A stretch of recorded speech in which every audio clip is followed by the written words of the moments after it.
Push coming through. Meteor going to be smoked off the angle there with that Marshall. As push forward, and Devi is snappy as all hell. Finds Izu. DH now dead. Jing able to just get the peek through that narrow little gap, and Stacks now whittled away at down to 30 HP. I mean, yeah, just play off the guidance there, the Prowler up the Boombot. It's going to be back-to-back flawless rounds. PRX now gaining the lead. Timeout. Not going to be working here for the thrifty attempt. We'll see what happens now for T1 as they go back into the buy. Plenty of ultimates to try to utilize. Yeah, maybe it's like Izu. Yeah, just walking right into Devi's crosshairs there. Devi, another 3K on the round for him. Just really well read there by PRX. What else is there to say? Because that was shut down from the get-go. Once Izu's down and out, you might as well forget about it. Odin in hand. Let's see what Forsaken could do with it. Pretty sure everybody was pretty much unscathed as well in that previous round. Yeah. The lick of damage was taken. Oh, they're sitting pretty with the money for sure, PRX. I love these Odins because it gives you extra space control here, even if you fall back. Don't even try. What? Don't even try to say that you love these Odins. Thank you, Buzz. I love it in this situation. I don't think it's a... Oh, okay, well, hold the phone. It's a nice shot. Buzz tag down to 34 there. Sending forward the clone. Patman trying to hold the door, but DH will very quickly cancel the movement, finds the headshot. T1 looking to pull off a flawless of their own.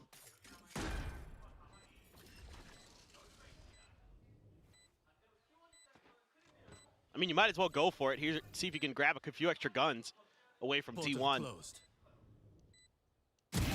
Yeah. Every gun you get here, very impactful. Economy for T1, not stellar. So might as well just keep pressing forward.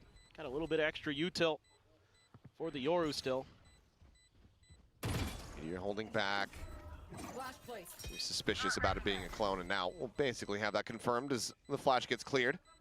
Something able to go ahead, slink away quickly. Devi in with a chance to try to get the jump. Cannot do so. Something makes it a little bit more costly as he tries to escape. 10 HP here.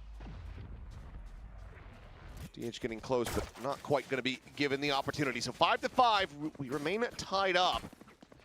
This time a bit cleaner here from the side of T1. Okay, so hear me out. I'm not saying I love the Odin. I'm saying I like it in this situation because it gives you the ability to get some rubble control potentially. Not so sure how I feel about Forsaken pushing out from the doors. Out of the door. Yeah, that I don't like. I liked the initial idea, but it's PRX and trying to play like Brock. Trying to play like Art.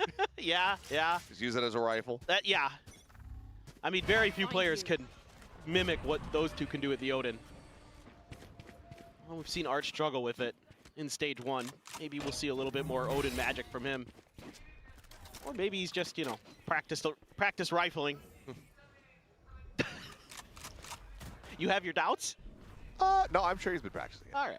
That plenty of time. I do too. I'm sure he has. Hoping that's the case. Slow re-clear back over towards A. Jing and Forsaken, however.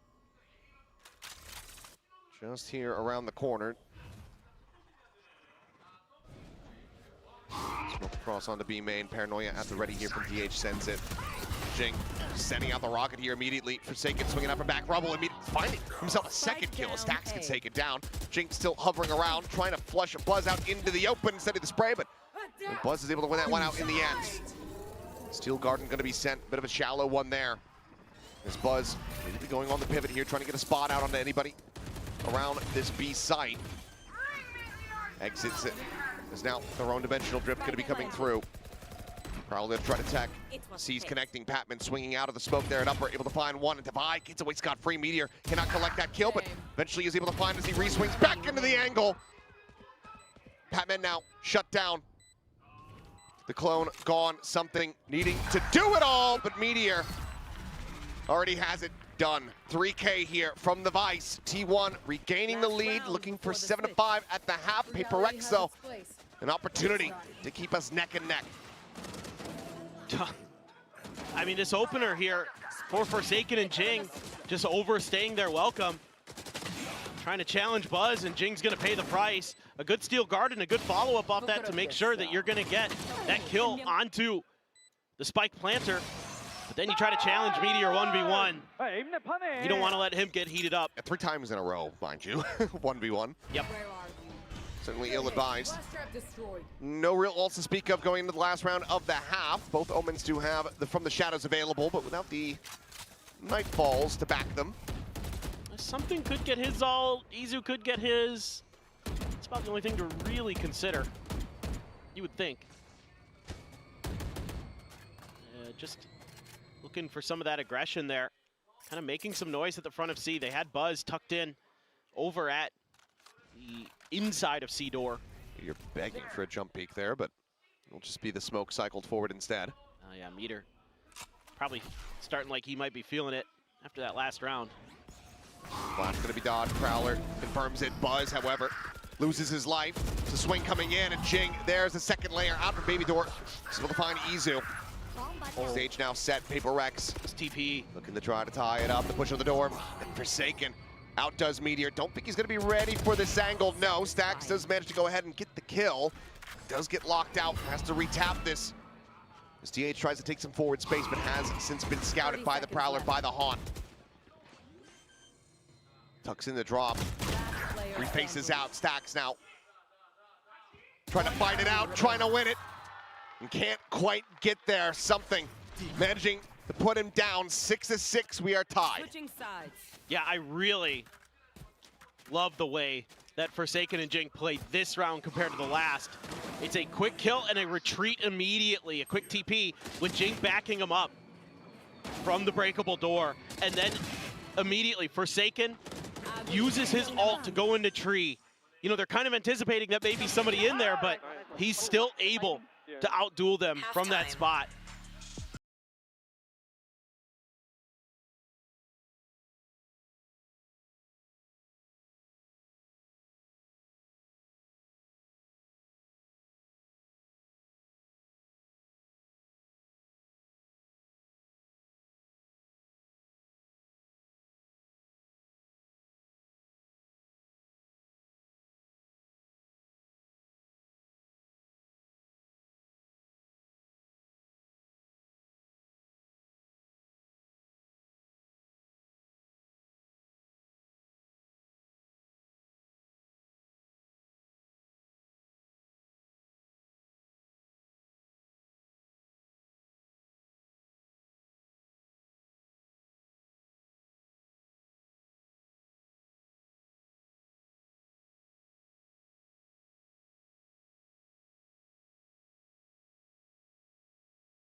Using something's Yoru to maintain that space, and then kind of working the rest of the map off the back of that.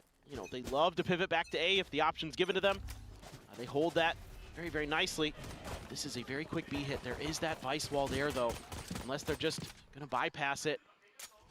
Could just use a little bit of util. 1, 2, 3. Everybody storming forward. Just Devi. Sheriff in hand, lingering outside of C, trying to see if anyone goes for that main push. As Stax trying to send out the Haunt, immediately going to be scouted out, and he is just going to be dead to rights. Jing able to find one there with the Frenzy. Buzz peeking in towards upper, finds a headshot, looks for the second, gets it, something gets annihilated. It's Forsaken trying to drive him out of the corner, but Buzz still holds his own. Fine out, last one standing, finds DH. Retap of the spike, the smoke now gone. Buzz collects himself a fourth. Massive rally back, a third of his kills all collected here in this pistol round. 3-1 in pistols here, RT1. Now 1 up on Lotus. Yeah, it's a good idea from PRX. Getting past that Vice Wall quickly, getting the plant down early, pressuring Stacks, you get the man advantage, but what do you do against this? You die. Yep. I mean, Buzz just so good in this moment. Was one shot there to devise Sheriff as well. Able to find the head instantly and prevent any further damage being done, securing the round. Now he's gonna grab that Vandal for himself. Well earned, I'd say. That extra cash he's gonna be able to bring. This is the initial shot. Oh, that it does, and has to make a swift exit, so damage not gonna be found. Orb gonna be taken there by Jing in the meantime. DH really wanting control over Rubble and A main. He's actually gonna push the smoke. I was gonna say it's versus Devi on the opposite side with that Sheriff in hand, but doesn't manage to get the shot out. It's a very nice little bit of aggression here from the rookie. I'm out of here. There's Izu, jiggling, looking for a little bit more as the spam has something down so very low. Up and over the top he goes, shots eventually connecting. Jing gonna be taken down as DH finds himself a second. Spike down A. Stacks refilling the space, catching Forsaken unawares. Izu has the cleanup. Damn near flawless. It's gonna be T1 closing out the anti-eco. Kind of interesting to see T1 leaning into these Spectres in these anti-bonus round or in these anti-eco rounds. Not many teams are doing that anymore. A lot of teams have kind of decided, especially at Toronto, talking to a lot of coaches, that the Spectre isn't worth the investment cost when you could just grab a Stinger. But they put it to good use. I mean, we saw it on Haven, where Izu was able to do a ton of damage with it at Abe Lobby. So, I mean, if you're comfortable with the gun, I feel, it seems like they still feel like it has a place. So just something I want to bring up, just kind of an interesting meta discussion that's going on behind the scenes with Stinger versus Spectre. And frankly, it's worked out so far. Got two of them coming into this round again. See if they can find some more value. No spy checking here on this trade position, so Meteor just able to go ahead and massacre them. Finds two quick kills. Pevin and Forsaken both take it down. Both critical parts of trying to get a push going. And something now noted cutting across towards the connector door. He swings back over towards the orb. Izu bounding forward, now spotting him out, but eventually the headshot does come in, but something on the TP is right back into the open. But Spectre still able to find more value. Good shots from Devi, puts Buzz down onto the floor. Jing taking some forward space here towards backside, tries to go for the readjustment. Prowler getting the chomp, fully blinded up. Stacks able to strike him down. The flash in. Devi trying to play himself forward onto the site, but Media collects himself a third, and T1. It's another bonus conversion in the second half. Now lead 9-6. Yeah, nice plays from Meteor. In tree, that double, absolutely nasty. A nice little wide swing there on Devi at the end to take him down. It's a great paranoia from DH. Forsaken just had no idea. I'm not sure if the comms weren't there or just couldn't really react in time. Meteor clean there. Very nicely done. That bonus massive, especially on this defender's side. Now it's PRX. You're going to be leaning into the Stingers. Devi with the hero rifle. Sheriff for Patmen. Try to turn this map around with some magic. Big push out here, though. Devi would be in a lot of trouble, but they're trying to crunch. They bolt there into the corner. The slide forward. Izu able to find one. Jing's Bucky does manage to find value, and Patmen absolutely lets that Sheriff sing. Two massive kills, weapons now able to be scooped up. Meteor arriving in from the back, however. Make sure that they leave one on the floor as he runs out of bullets. That shorty at that range is not going to do a damn thing for you. Sacks, however, not able to find a spray. Jing with 15 HP versus Meteor with 5. Still has a pain shell, a plasmec, and a boom bot. And a showstopper. This is very much anybody's round, but yeah, if he can get confirmation, it could just be the showstopper sent in his direction. Instead, just going to look to try to hold this angle. Flash is available. Swings, and Jing finds it. Red Bull clutch to claw back the deficit here. The PRX somehow scraping by with a round win. I mean, they're just so fast there to take that B main space. And Izu trying to do something about it, but the Bucky is there. And even better, the Sheriff from Patmen. Yeah, Meteor just a little late to the party, and Jing has the holder's advantage, takes it down, and that's the 10th clutch for Jing in his VCT career. He's also one away from his 10th ace. Point of fact. Okay, showstopper now out, but it's a very target-rich environment, and the rocket is not going to be allowed to fly. Grounded there by Izu. Find the kill. Getting the ult out like that, it's going to be a very good feeling here as Meteor trying to play a timing. eventually does get forced away. Stacks, however, just scaling forward out of the smoke alongside two of the players. And they're just completely counteracting this one. It ends up being a monstrous response here from T1. They maintain a 3-round lead. Yeah. No fly zone set up by T1 there outside of A Rubble. That's painful for PRX. Have the showstopper, you were just able to get an eco to go, and it's just done. And then they just, mirror the movements here. I mean, I think as PRX, also the macro game calling, I think you're better off with seeing that many players that Rubble C might. I'm not really seeing kind of slow, steady Rubble space being taken, kind of working the mound angles a little bit, maybe looking for picks at B pillar. They're really trying to force the issue, trying to make some quick moves to catch T1 off guard, and T1's just reacting really, really well for the most part. Trying to use this one way. Buzz just slotting forward on the opposite side of that one as Meteor trying to hold the door, but again, it's just so many targets, but eventually is able to find one. Jing at the same time, able to take down Buzz. Flash going to be sent. Meteor at 50 HP as Paint Shell goes bounding forward here towards him, has to challenge him for the fight, but it's just going to be met with death. TP now across, out over towards Mount Swing. A little cancel there from DH, but Stacks pushing forward, able to find one. Jing gets taken down moments before his weapon gets stolen away. Nightfall's now going to be exchanged across the C site. He's spotted, dead, Divine. Quick to find the kill. So he's not getting a grab, but Stacks. Already decayed, he's a little bit more damage. Falls down so very low. Narrowly is able to stay alive. The swing out, the lineup, DH. Collecting a collat. Now all here on something whose position has been read, and with just the classic in hand, he cannot make it happen. Timeout not going to lead to the round victory. T1 now just 2 rounds away from taking us to that third and final map of Sunset. Yeah, this is a bit of a head scratcher for me from PRX. That Steel Garden invested, and instead of waiting out the timer for it to snatch the guns away, Jing swings the corner and Stack still has the Phantom in hand. That's, in my opinion, a pretty big misstep. Might have been the one that cost the round. That doesn't help. The heads right next to each other, like conjoined twins there. Makes it easy for DH. Collects. Op now for Buzz. Doesn't really, haven't seen this at all from the defense thus far, so brings it now out. Does have the dimensional drift as a backup. Now, this is more what I'm talking about here from PRX. Let something do his thing over at A. See what kind of info, space he can gather. The rest of you just kind of figure out what's going on, get some reads. This is maybe not the right one. Jiggle peek there. There's a relay bolt, shoving it back. Around the corner, the blind is there on the Forsaken, but it's a wise decision to back away, not look to overstep here. Izu does take an immense amount of damage, and they don't trade hardly any back. So a positive sign there for PRX as Forsaken from the shadows at the ready.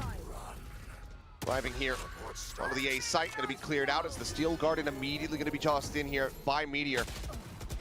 Pushing forward though, Forsaken scales up, finds the headshot. Stacks now arriving at stairs, the smoke's gone, finding a timing onto one. Patman going to be taken down, DH flushed out, but Izu still, despite the health deficit, able to find the kill. Forsaken now on the floor, brings it into a 3v3. The swing forward, something favored, finds the headshot. Spike planted. And it's now all on Buzz and Izu. Divine watching around the back, Buzz the last one standing. It seems like the call to save the operator is going to be made. Will just slowly work his way back towards that weapon. Thorns are alive. This round, again, I like the early stuff from PRX. You see that overcommitment of utility from B, and it's a quick pivot over towards A where something is taking space.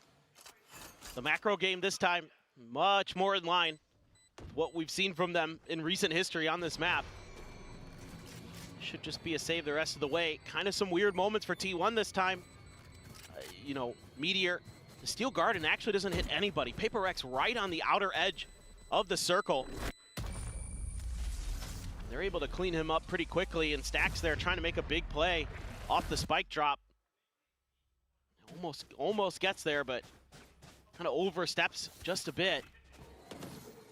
Forsaken, quick with that first kill. There's Stacks, get the spike down.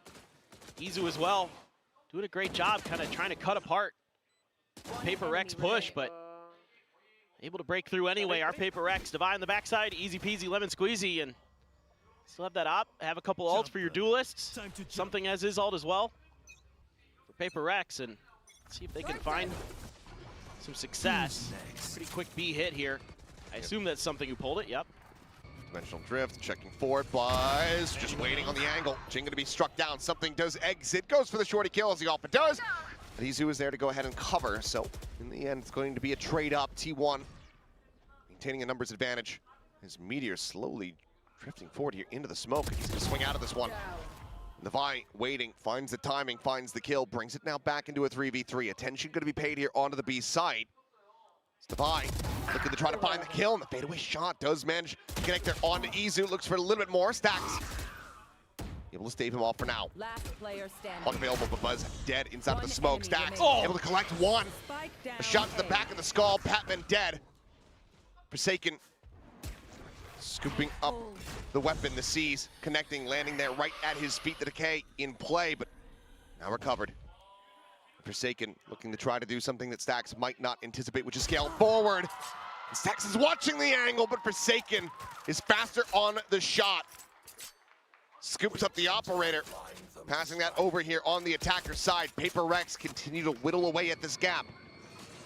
This looked like it had T1 written all over it. Good reads. Izu so quick to get over and help out his teammates after something's ultimate. One enemy. But it's Forsaken, catches Buzz swinging out of the smoke and then wins the 1v1 against Stacks. Stacks there was seized when he went and pushed onto Patman. Patman thought, oh, if this lands, I should be fine to get out. Didn't matter, Stacks didn't care. Now you're onto an eco here for T1, a Guardian for Meteor. Biggest piece of firepower you're gonna be bringing. Meanwhile, Devi's gonna be trusted with the operator once again. You want something to be one of those entry players. Door gonna be broken, but this is a full-on C swing here off some contact, knowing it's an eco, knowing that this is probably gonna be the open side of the map. PRX are gonna make this their destination, seemingly. No contact, sometimes teams kind of outguess themselves. Meteor is trying to get over here, trying to put this Guardian to good use. And that doesn't have any kind of setup util. Tagged into the back there for a brief moment, but no Thorns to try to slow this up. Jake now going to be boosted up on top of the box, and well, it's just going to be a double spam into the smoke. Meteor loses his life. DH taken down Divide, holding the mound angle there with the operator in hand. T1 widely would just be happy to try to find any kind of damage that they could possibly get, but right now looking very unlikely. Divide striking again, finding one. Buzz going to be struck down, as there you go, flawless PRX. One round away from tying this up. Well, it's getting a little scary. You're going to invest in that op again for Buzz. One with the half armor. Forsaken there. They caught Meteor slipping a bit with that haunt. Had to try to get out of there. Just anticipating that he tried to get in there with that angle. One enemy remaining. Flawless. Yeah, nicely done. The flawless comes through. Shut this out. Potential for some off the op. Device still having that one in hand. Buzz be trying his luck once again. 3 half armors here. So looks like he's going to go for the peek here. Now in towards B main. Prowler cleared out. Trying to keep this position and this weapon disguised for now. Device starting to peek a little bit further forward. Their own Prowler about to come through once again. Cleared up by Stacks, but they see where the Prowler was going. They know that there's going to be a player here in this position. The haunt reveal, attempt at a little bit of a wallbang shot there, but connection not found. Buzz able to escape. Rotates now over to the C site, trying to reinforce Meteor's position. As we can see, PRX starting to drift away from there and get clustered up outside of A. Love the idea, though. Okay, coming down, double face. DH immediately having to reposition. Himself out to safety. Smoke going to be layered down once again. PRX moving. Yeah, you felt like that there was backup after that TP from DH. That was all that PRX saw. Well, from Stacks, not seeing anything. Double Thorn set up here, the sheer wall as well. The slow swing coming through. There's the peek, there's the shot. Buzz able to find one. Damage suffered is Forsaken. Blinded up, strafing forward. Dimensional Drift going to be coming through. Ping's coming down. Shots found. Forsaken able to find one. Izu going to be struck down as Patman dead. Forsaken finding one, running out of bullets. Buzz able to find the shorty, draws it down. Has to reload the mag. The spike gets collected. The push out of the smoke! And DH does manage to find something before disaster strikes. T1, the timeout call.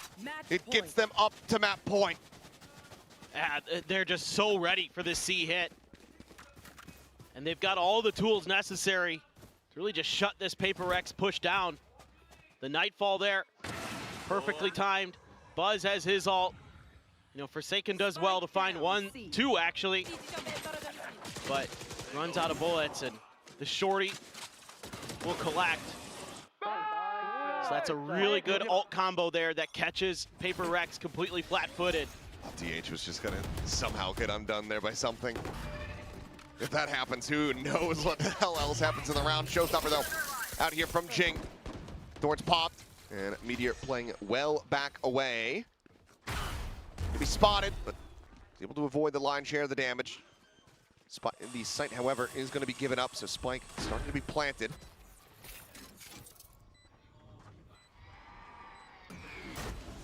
Something able to avoid the C's. Makes a quick exit back over and towards main. Gate crash from Buzz would almost certainly be putting him to his own demise. Just going to be the fake out. Thorns, pain shells, all look to try to hold them back. Waiting up the decay.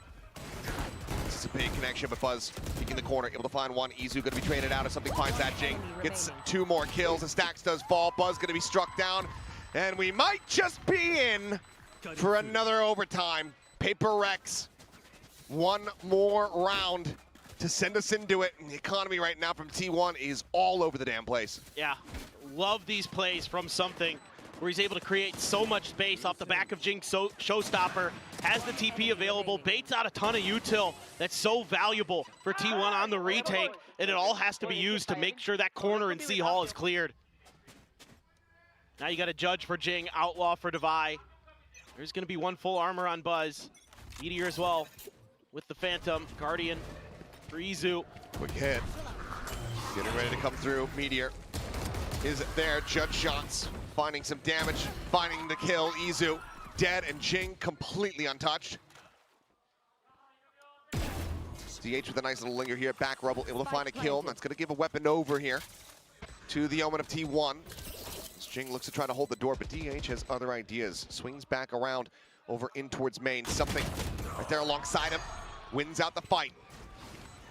Shot from Divine, connecting, stacks, dead. The repeat. Buzz on the floor. Whoa. Meteor able to find 2. Immediately going to be sending out the ultimate, but he's swinging ahead before the seal guard and robs the Judge.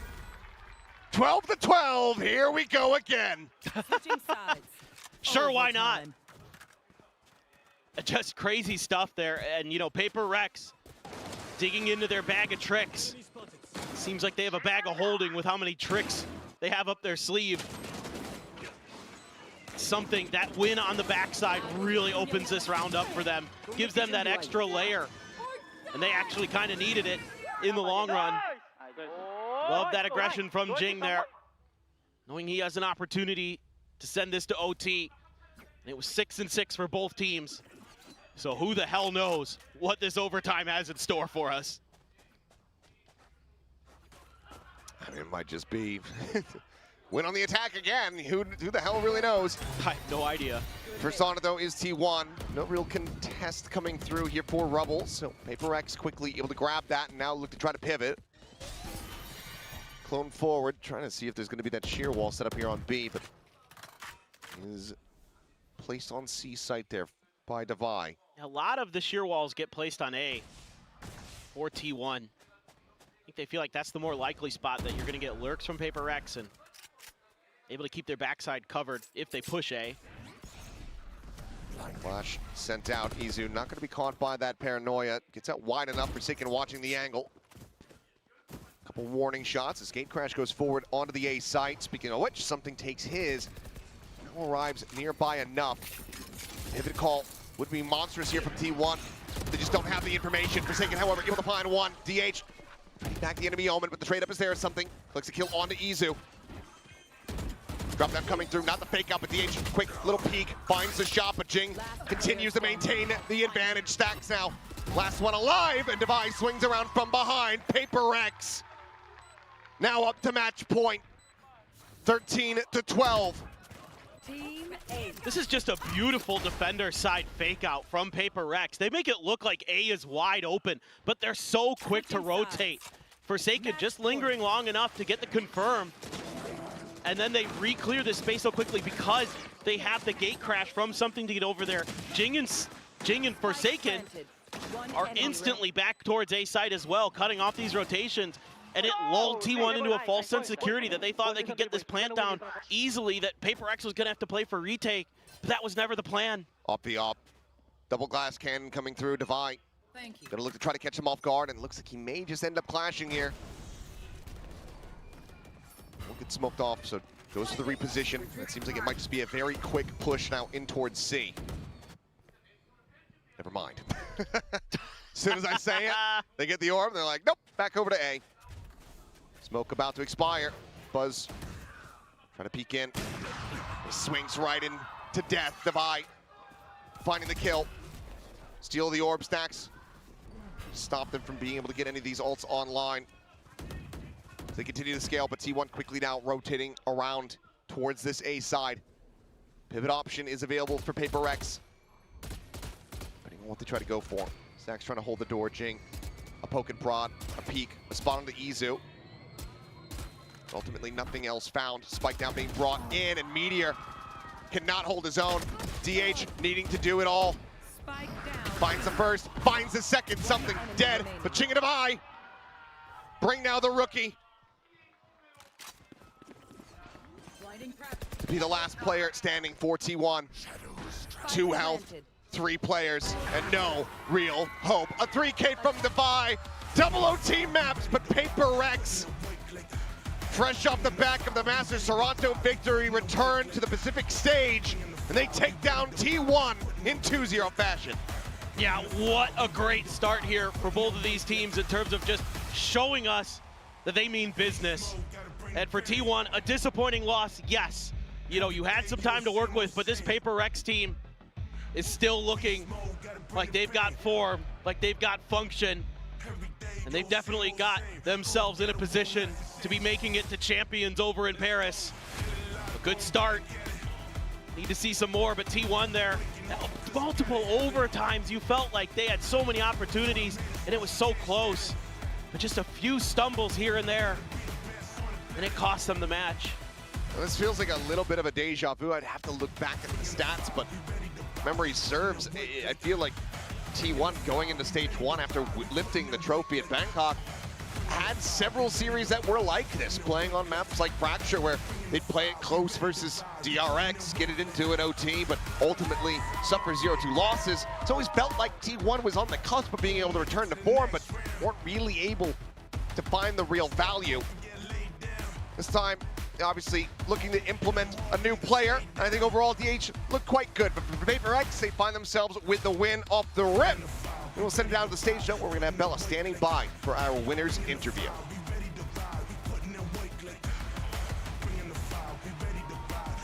Hello, hello, congratulations guys. GG, hello, hello, hello, Forsaken, the king. I crown you once again here. PRX의 포세이큰 선수 인터뷰 만나보겠습니다. Congratulations. 와, 국제대회에서 적수를 찾기 어려웠지만 퍼시픽에 오자마자 2맵 다 연장을 가면서 오늘 아주 명경기를 보여줬습니다. 역시 최고의 VCT 리그답게 퍼시픽은 좀 남다른 것 같은데 돌아온 걸 환영하는 의미에서 오늘 승리 소감부터 먼저 물어보도록 하겠습니다. Wow, there was no other team to compete with you in Toronto, but Pacific is definitely the best region, right? 2 overtimes, first day in. How was today? I mean, our first match always gonna be exciting, you know. So I hope you guys enjoy watching our match. 뭐 PRX의 경기 첫 번째인 만큼 정말 재밌을 거라고 생각을 했고요. 오늘 즐겁게 경기 보셨으면 좋겠다고 얘기를 해줬습니다. 그토록 원했던 마스터즈 우승도 했고 이제는 다음 단계인 챔피언스 포인트를 위해서 스테이지 2에서도 정말 열심히 활약을 해야 되는데 뭔가 그 승리를 위한 간절함과 기세를 몰아가기 위해서는 팀원들끼리 좀 어떤 이야기를 나누고 있는지 한번 물어보도록 할게요. You know, you've got your Masters trophy finally, but the next step is to get those championship points, right? So, what's the team been talking about to get that hunger and the momentum going for you guys? I mean, I think we just do our usual routine as in Toronto. We try to improvise in Pacific, and I would say we just try to be like confidence, like how we play in Toronto, you know, play like practice, and we don't think too much, we don't expect anything, we just try our best and believe with each other, you know. So yeah. That is very, very sweet. That's the winning recipe, I'm guessing. Maybe. 뭐 토론토에서 했던 거 같이 항상 이렇게 긍정적으로 생각하고 너무 생각을 많이 하기보다는 좀 재밌게 즐겁게 해서 뭔가 그게 성공을 위한 승리를 위한 레시피 같다고도 이야기를 했습니다. 페이퍼렉스의 엄청난 스케줄에 또 새로운 맵풀 변화까지 정말 바쁜 나날이 또 눈앞에 있는데 또 궁금한 게 페이퍼렉스의 코로드는 좀 언제쯤 볼 수 있을까 한번 물어보고 싶은데 스포를 해줄지 모르겠지만 한번 물어보도록 하겠습니다. You've had a hectic schedule with the map pool changes as well. You're going to be even more busier. But can we get a little spoiler on when we can see PaperX's corrode? New map, yeah. Maybe next match. Oh, next match? Yeah. Oh, alright. Our corode is good. Don't worry. 코로드에 자신 있고 아마 다음 경기 DFM과의 경기에서 할 수도 있다고 이야기를 해줬습니다. 페이퍼렉스의 포세이큰 선수와의 인터뷰 만나봤습니다. Thank you, Forsaken. Great 감사합니다. game. Thank you very much. Alright, we'll see you later. Thank you.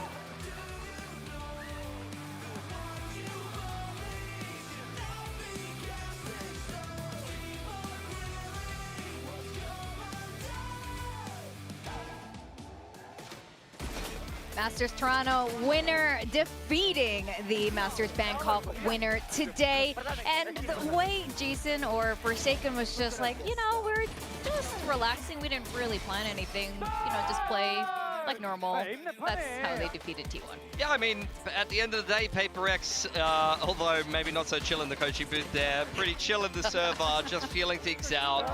T1 did give them a lot of problems today and definitely exposed the fact that they maybe weren't as well drilled as they needed to be in this matchup, but at the end of the day, this is PaperX's form. There's a reason why they're the current world champion.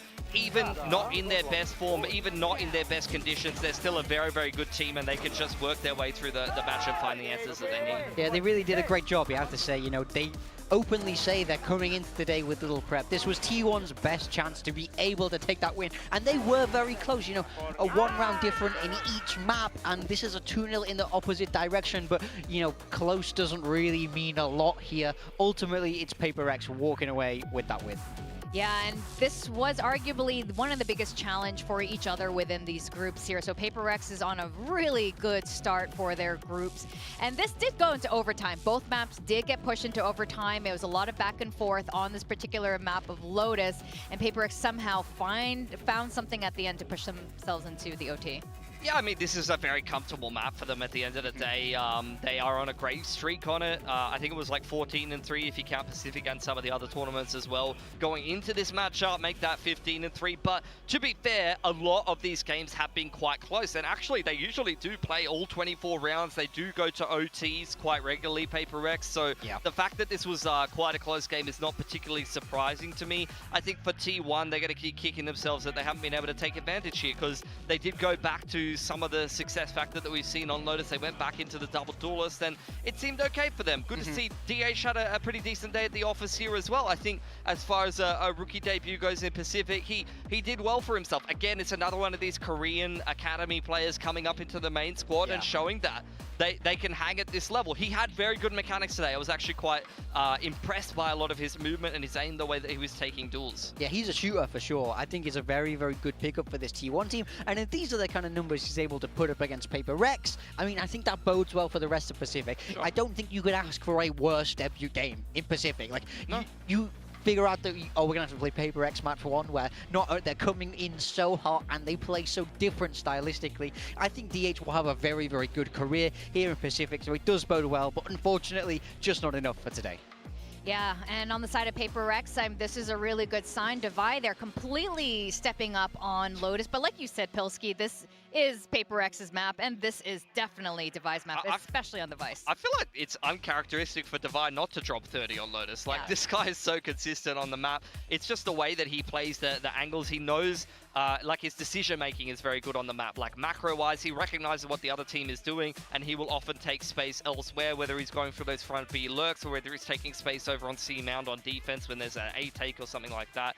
Divide is just positionally reading the game very, very well and very comfortable on this map. So with that said, who is your match MVP for this match? I mean, we both went for something, but I'm not sure who we've actually... Okay, we'll take something. I mean, he's just getting his numbers on the Yoru. I can see why you put him in the build different. He was a great initiator today on the Yoru, right? He really initiated today, did a fantastic job. But hey, he's getting those kills. He's really getting PRX across the line. On Yoru on both maps today, looking incredibly sharp, leading from the front, doing his job perfectly in this double duelist setup. I mean, I felt like he was very, very good today. Very, very solid. Doesn't seem to be tired at all, which is exactly what we want out of him. So, my match MVP for sure.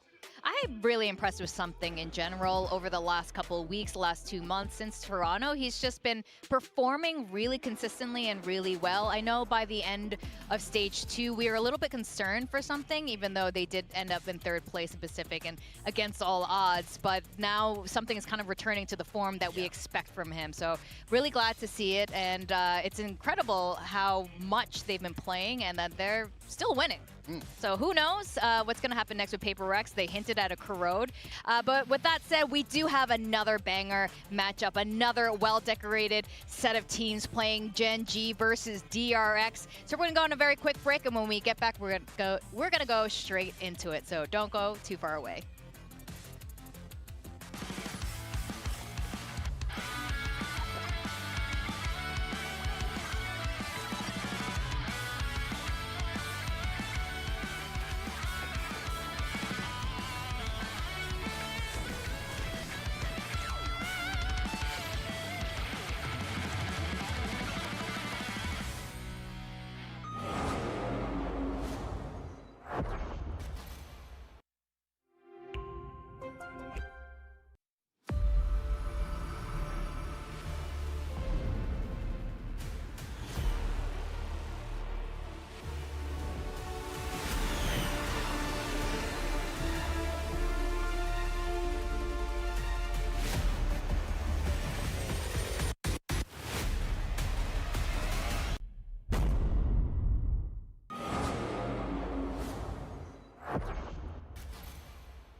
Red Bull gives you wings.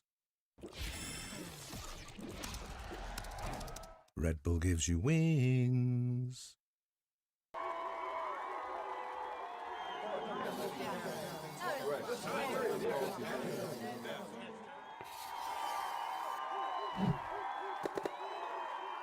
Red Bull gives you wings.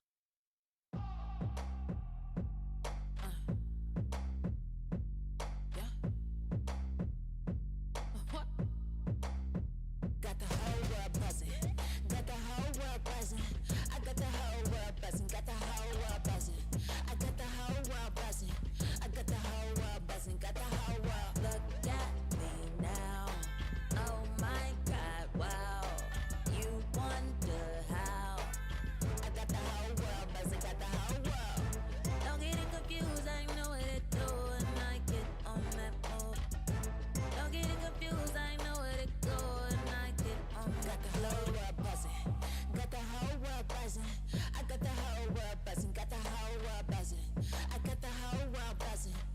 got the whole world buzzing, got the whole world. Look at me now. Oh my God, wow. You wonder how. I got the whole world buzzing, got the whole world. I can see it in your eyes. Surprise me. But you don't have to think twice. It's nice, babe. You can feel it in your soul. So easy to know. One look and you glow. You know. Don't get it confused. I know what to do and I get on that move. Don't get it confused. I know where to go and I get on. Got the whole world buzzing. Got the whole world buzzing. I got the whole world buzzing. Got the whole world buzzing. I got the whole world buzzing. I got the whole world buzzing. Got the whole world. Look at me now. Oh my God, wow. You wonder how. I got the whole world buzzing. Got the whole world.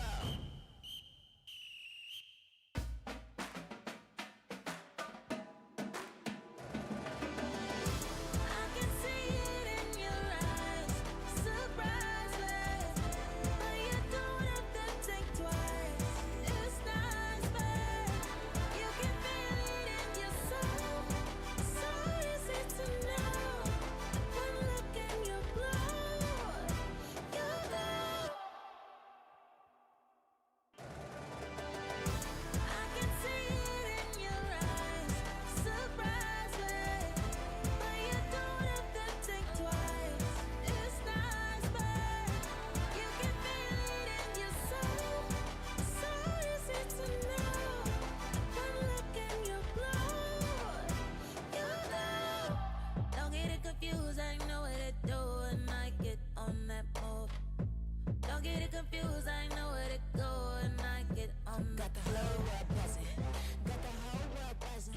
I got the whole world. Welcome back to VCT Pacific Stage 2, and we just saw a banger matchup just earlier, but now we're going to go in second series with two more Korean powerhouses here, starting off first with DRX. DRX has been doing a lot of roster shuffles throughout this year, but now it seems like they've changed it one more time. Flashback is back. Yeah, I mean, it's tough. I mean, like, I feel like since the start of the year, this is a team that has struggled to find stability. They're a team that have been constantly making these changes, trying to find the perfect solution. You know, I think Termi's really cooking, but this is the roster that they're coming in with today. So no Flicker, no new academy player like we were almost expecting.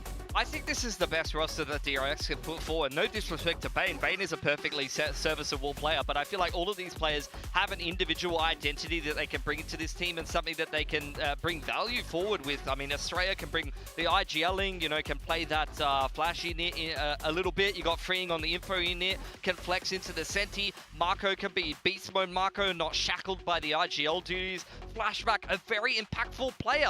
And obviously Hyunmin, one of the best duelists that we have inside of Pacific. I mean, he has had a phenomenal year thus far. He already won back in kickoff, as did many of these players on DRX. So I'm eager to see them return to that form. Yeah, that's definitely what they're looking for.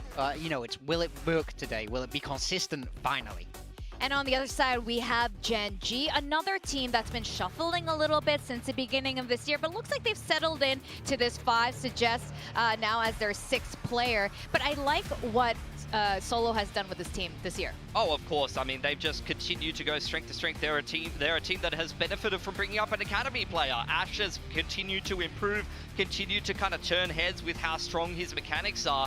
And I think, honestly, to echo what we said in the first series of one team performing better at the start of the year, one team performing better in the middle of the year, Gen G is the informed team here. They have really shown that they are one of the very best teams in the world as of late in some of these international events. They went out on the lower bracket in Toronto, played against some very good teams, but early on in Toronto, Gen G looked like one of the best teams in there, if not maybe a favorite to win the whole event. Yeah, and even if we look back towards stage 1, they finished 2nd in stage 1, of course, falling to RRQ in that grand final. But this is a team that is well known here in Pacific. They have such that clear, defined style. You know, we're going to see Munchkin on that Viper on a lot of maps. Foxy9 has now kind of emerged as almost the star of this team. In my mind, he's sort of overtaken Texture for that kind of role. But I mean, mean, everybody can shoot. Everybody's looking good on this Gen G roster. Yeah, I really like the point about Foxy9, and it's so funny because even when you chat with him, he still says Texture is the carry of the team, respect to his elders, his seniors on the team. Now, we compare the two teams here. It's really interesting. While Gen G has been performing overall better in more recent times, both of these teams overall still are extremely strong. Yeah, I mean, you can see down the bottom of the most interesting stats to me. First kill percent goes to DRX. They are very good at creating those openers, but Gen G is the best at closing them. I mean, 80%.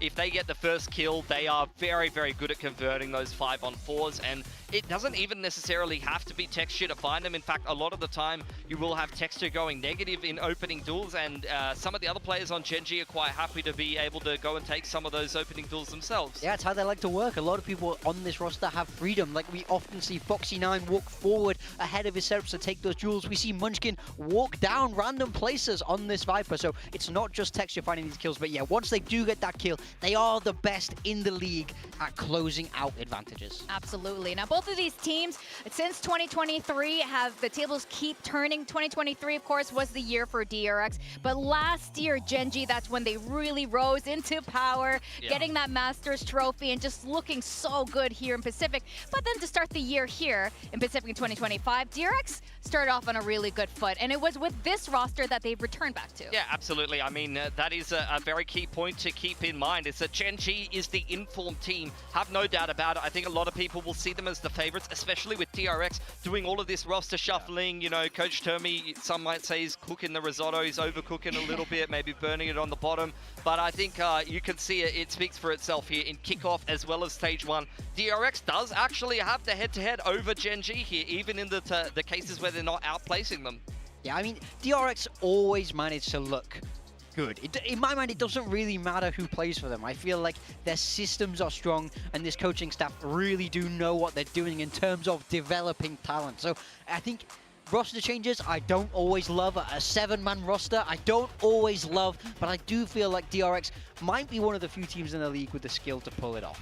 Now, map data-wise, these two teams, like this is what we saw in Pacific. Icebox and Lotus being stronger for Gen G, but we've seen a lot of things over on the international stage, so I'm really curious now what's going to be happening coming to stage 2, especially with the new map and the map pool completely changing. I think the main thing to keep in mind is that just Gen G have, as a lot of teams who have gotten more international experience, although we have seen DRX abroad internationally with various different rosters lately, Gen G have gotten more reps on something like Sunset. It was not played in stage 1 Pacific, and that is a big narrative going into this particular map pool. Bind and Corrode coming back in. In fact, these two teams played each other on Bind in that kickoff series that they played against each other. So that will be a very familiar map for both of them, and we'll see how that does impact the map pool. Yeah, I will say this map pool is nice for Gen G because they didn't touch Icebox, Haven, or Lotus, where, you know, they're running that Viper paired up with the Foxy9 on the Sentinel. That is their bread and butter. That's where they try and take almost every veto because they're just so good there. It doesn't matter that, you know,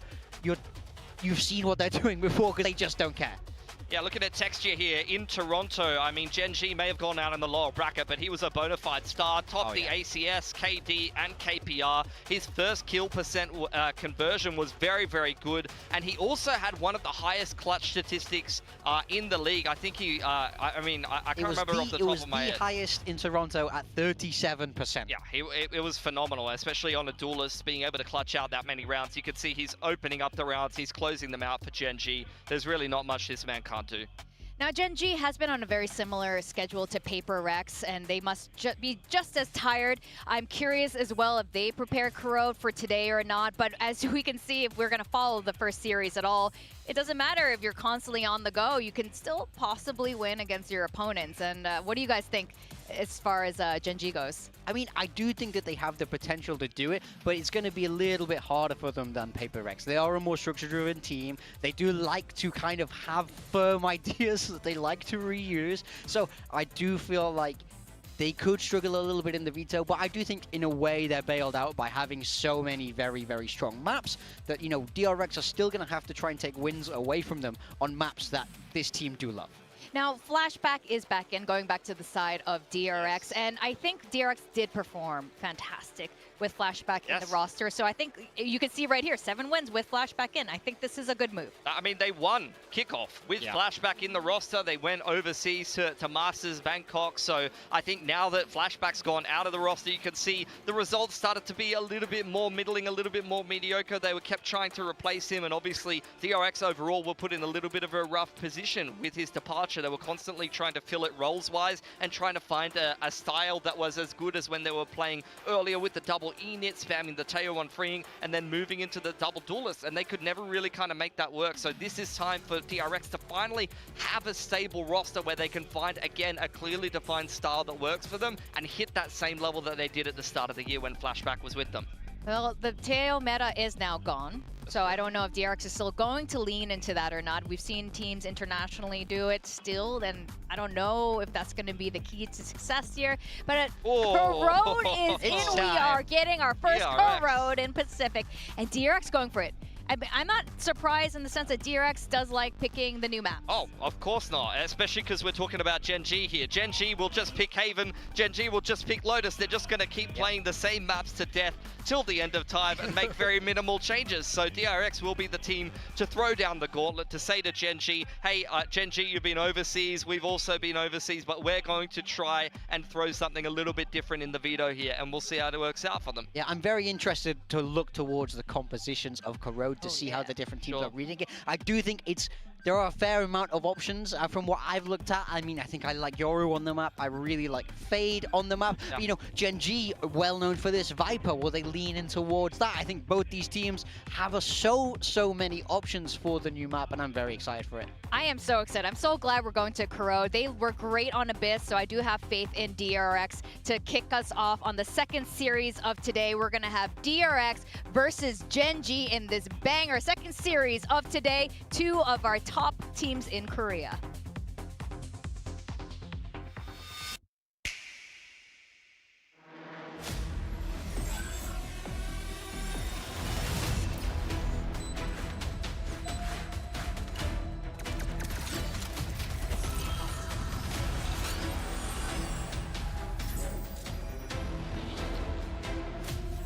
Let's fly.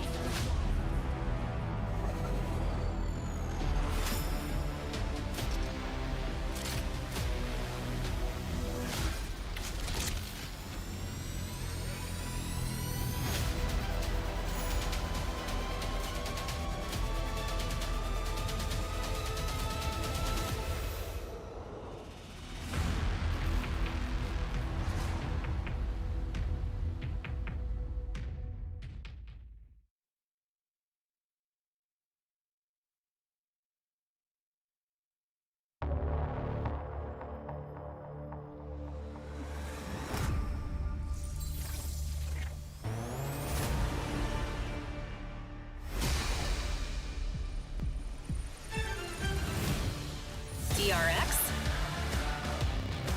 Once again, let me remind you who the best region in the world in Pacific is it. And 2 more of our teams are showing up today. DRX, the former undefeated team in Korea, and our kickoff winner continues to shuffle the roster. Mako, a mainstay, and Flashback is back. Yeah, 4th in stage 1, but if you can cast your mind back to January, this roster was unstoppable with Flashback. You know, that we saw them win kickoff. We saw how they excelled in this Teo meta, but times are different now. They have to adapt, they have to modernize, and it has to start here against Gen G. Now, Gen G has also won here in Pacific and has also brought home a Masters trophy, and they're back into Pacific. They've also shuffled their roster earlier this year, but they seem like they settled on this final 5, and they've been looking fantastic on it. Yeah, they may have conceded the trophy to RRQ in stage 1. Maybe a little bit of a disappointment, but going international, Gen G has looked like a real contender. So we'll see if they can continue to ride that momentum here in Pacific stage 2 and get themselves another opportunity in champs after the disappointment last year. Yeah, they are definitely looking to make that comeback, but both of these teams are, and that's why we're going to start with that banger of Corrode. I'm very curious what Coach Termi has cooked up. Like you said, something about risotto, but he cooks and sometimes he burns it, and sometimes it's delicious. Also, Gen G, right? When we look at Gen G, they chose not to ban Corrode.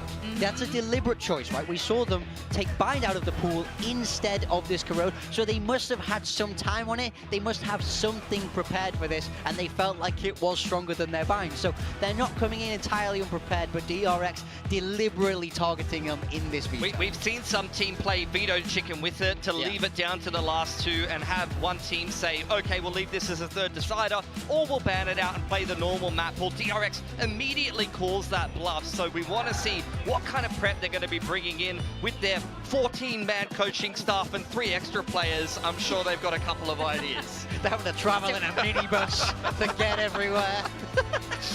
I mean, maybe it's been working. We've seen other teams have giant staff and team members as well. Zeta Division definitely comes to mind. But I think these guys have it locked in. They figured out a process, whatever it is. But like you said, big time, surely, Gen G, they've let it through for a reason. Yeah. I hope it wasn't a game of chicken, because DRX like playing new maps.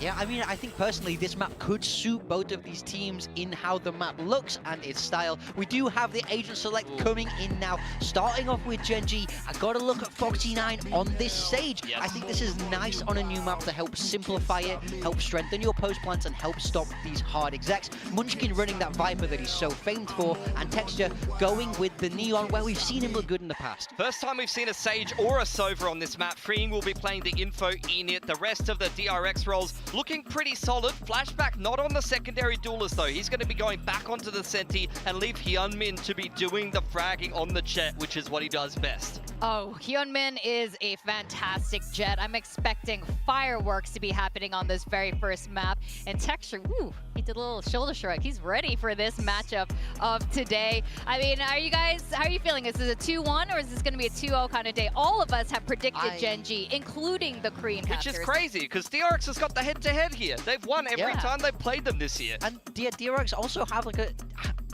I don't know, honestly, you've stumped me. I think this could be 2-1. I'm a little bit more worried for Gen G. Now Corrode has come through, but they do look good in map 2 and 3. Well, to take us through the very first showing of Corrode in Pacific is our lovely, lovely casters. We have Achilleos and Paper Thin. Thank you very much for the compliments. We'll always take those, but yeah, here we go. Gen G versus DRX. We get Corrode for the first time in Pacific. And with some compositions that, frankly, I didn't really expect. It feels like both teams playing this one a little bit safe. Gen G especially, as Big Time was just highlighting with that Sage coming up for Foxy9. Yeah, I mean, I think there's some interesting decisions in what they think is going to be more impactful on the map with Gen G, right, the Sage, and the Neon. So the Neon gives you the ability to rotate quickly because this is a map that has really long rotation times. That's something you have to be very cognizant of, especially on the defender side, that it takes forever and a year to get from one side to the other. The Sage also gives you that nice post-plant stuff, so similar to Icebox kind of in that thinking. On the other side, Cypher is an agent that everybody's been looking at, that I've been talking to behind the scenes as an agent that can have a ton of impact here, that can really open things up for you on both sides of the map. So really some cool stylistic choices that we're seeing. I was expecting maybe some more double Sentinel coming through, you know, a Vice having a decent amount of control potentially on this map, but yes, I'm sure we're going to see plenty of evolution, plenty of different takes, not just from all the other teams here in the Pacific region, but the teams around the world. As for now, Munchkin just going to be held back over towards Elbow. The creep up here from Foxy9 has the wall, could lock this off in case they start hearing any kind of contact, but as we can see, it's going to be a little bit of a linger here from Estrella. He will find a very nice headshot to go ahead and take down Munchkin. Does he expect the double face coming through, though? Is he starting to call the re-rotate out? Big wide swing coming through, Haunts up over the top. It's a little bit more information, but for now, the wall to be situated here to go ahead and lock off this side of the map. No mid-attention being paid here by DRX for the moment, so might just have to try to break this one down as Flashback going to be noted here on the Jiggle Peak. That should give enough information for the rotates to come through for Gen G once the break starts coming through, because with the time ticking the way it is, they're not really going to have many other options if they do start clearing it. But they still have time to make one more rotate here. Heal has been saved. Foxy not sending that over to Ash quite just yet, so still does hover around 70 HP and does not have a slow orb. Try to slow things up here. Seems like it's just going to be a wait out on the wall. This Flashback Welcome back to the stage. Finds a critical shot. Tailwind forward. Out into the open goes Hyunmin, and it is just into the meat grinder. Ash finding 3. Time is not going to be there. Flashback would have to just kill them all here in the blink of an eye. And that is not going to happen. Swing out here from Ash, wanting to try to poke and prod, wanting to get this charge, as he will be able to do so. A 4K from Ash, a pistol for Gen G. Yeah, really like the way Gen G has things thought out. Pretty simple, but pretty effective on this B site. Get the space, use the haunt to get the information. That allows you to feel the safety to put up that wall, buy some time. DRX tries to wait it out as long as physically possible. Don't check a corner. One of the things that is a hallmark of this map is going to be those tight angles, those 90 degrees that are going to be really annoying to deal with for both teams, on both sides of the coin. Something to be aware of. Texture. Going to push forward the drone right there. Relay bolt's going to be sent out. Not really able to scale off of that one, but still good damage suffered as Estrella. And will just get torn apart. Munchkin with that Spectre in hand. Able to find quite a bit of damage as this Karan here on to Mako. Him down to 56. Flashback just around the corner. Trying to wide swing out. Spamming the right clicks, but in the end, it's going to be a flawless here. As Gen G having some very firm control to start. The anti-eco. Yeah, I like the aggression at the orb taps as well. Putting some pressure on the DRX, getting in their heads a bit about how and when they're going to be able to take those orbs. So maybe you're going to see them tap it, kind of pull back, kind of give yourself some time and info. Oh, that's nasty. Just found the angle, but I like this follow-up play off of Texture's contact. Use the snake bite into a push out.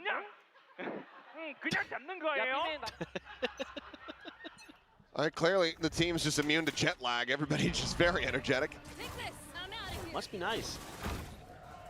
Look at how aggressive they are here at these mains. Now they've got the wall on the other side.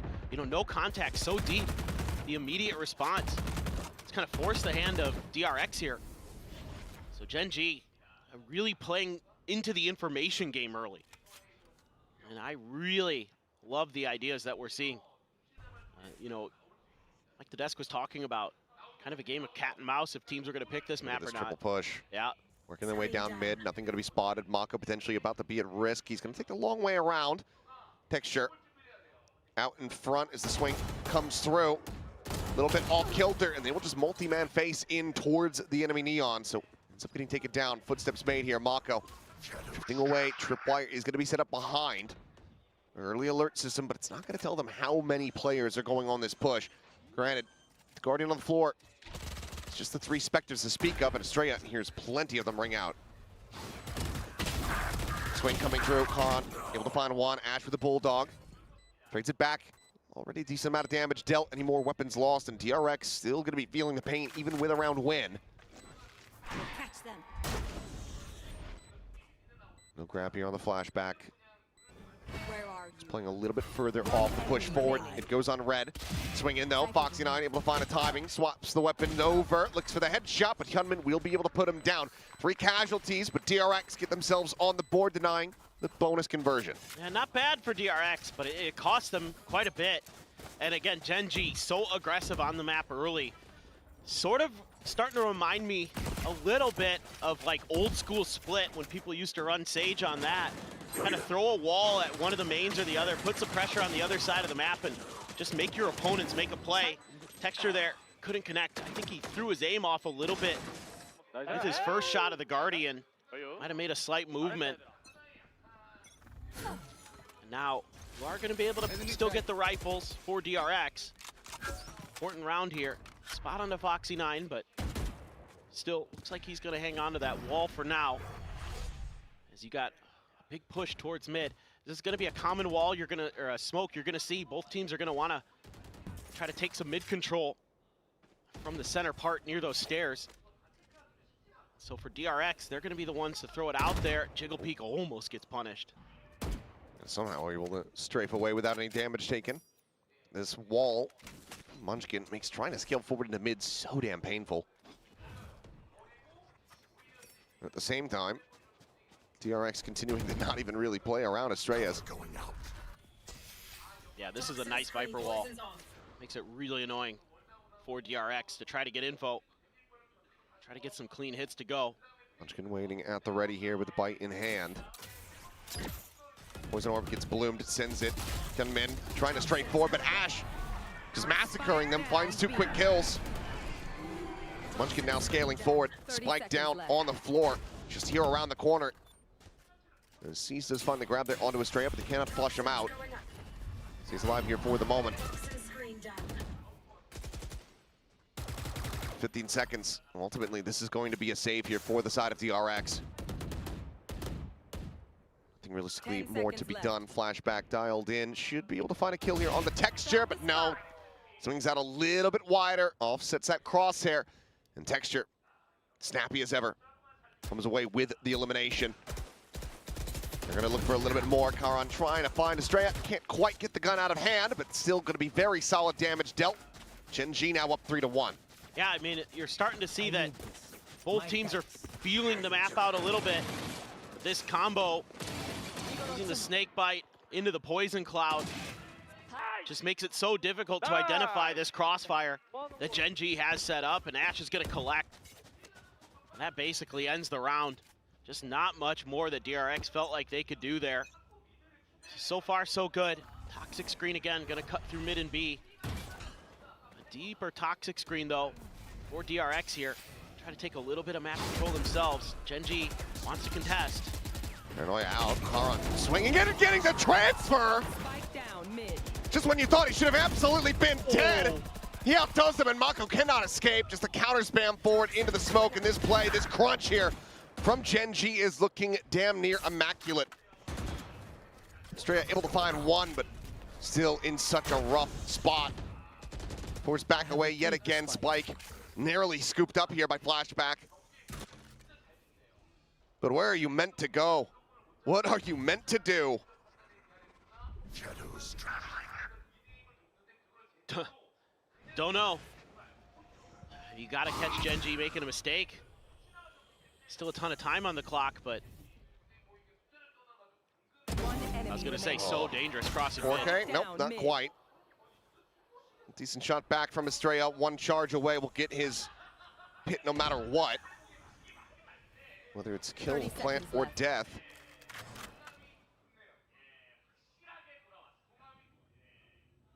See how slow it is. You have to take so long to check these corners. Yeah, at some point you realize, Back away. Yep, it's time to hide. Well, 4-1. Curious to see if DRX 10 will seconds look to be a left. little bit more proactive with the timeout calls here. Given how fresh this map is, or if they're going to wait, sit back, see if the players are going to be able to course correct a little bit.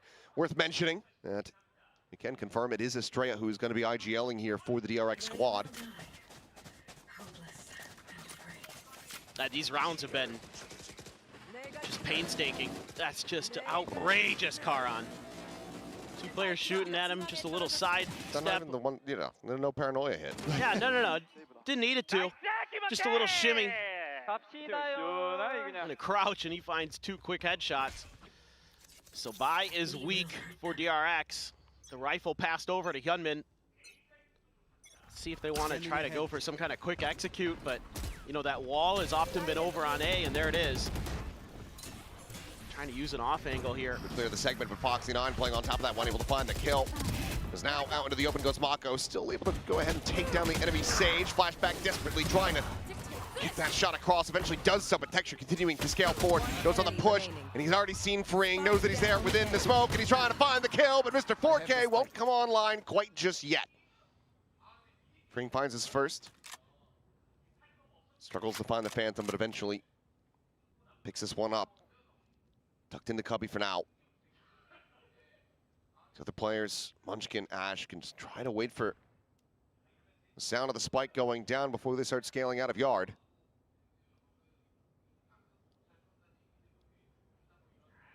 Yeah. So tough. I mean, so much for Freeing to think about. So many angles. So much time has passed. Zero idea where Gen G is going to be. Is he just going to play around the world here? Seems like he is. Has the 30 time. seconds Footsteps left. should just be a hair out of range there. Ping coming down into mid. It seems like Gen G starting to suss out that this rotation has come through. looking to be thorough. Will still have a good amount of time to make this wrap coming through. As the spike just now gets ready to go down. 10 seconds You left. get the Hunter's Fury here, but are you really going to get the opportunity to use it? I mean, maybe you played all the way back out, but given that there's two players in there completely untouched, Exactly. ultimately the answer is going to be no.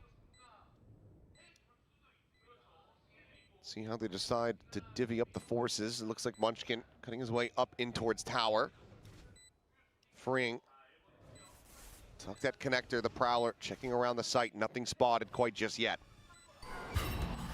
On, however, it gives up the game.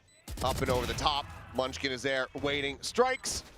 And that's going to be now 5-1, as Munchkin will be one charge away from having the ult online. Yeah, I mean, so now you start to kind of question how defender-sided will this be, really? The other maps today have been defender-sided, so why not Corrode as well? Yeah, might as well, I guess. I love this little wall there from Foxy9. Good for that kill. Texture aggressive with the Neon. But he's got flashback in a bad spot. Wanted that 4K so bad. And it's good to go, though. Timeout. Able to hold on, hold steady. Now there's that timeout you were looking for, DRX. Time to rethink their strategy here. I mean, this is a toughie for me. It seems like Gen G's just got really good plans on how to take map control at literally every possible choke point that you're offered at the beginning. Mains of both A and B and mid. And they haven't really given up much. No, not at all. Just feels like widely and in the history, DRX sometimes when it comes down to these map debuts, just very rough around the edges. I think Abyss may be the one exception to that. But you think about when they first brought out the Fracture, all the way back those many years ago, over at Champs, I do believe. And then the Lotus. Yep.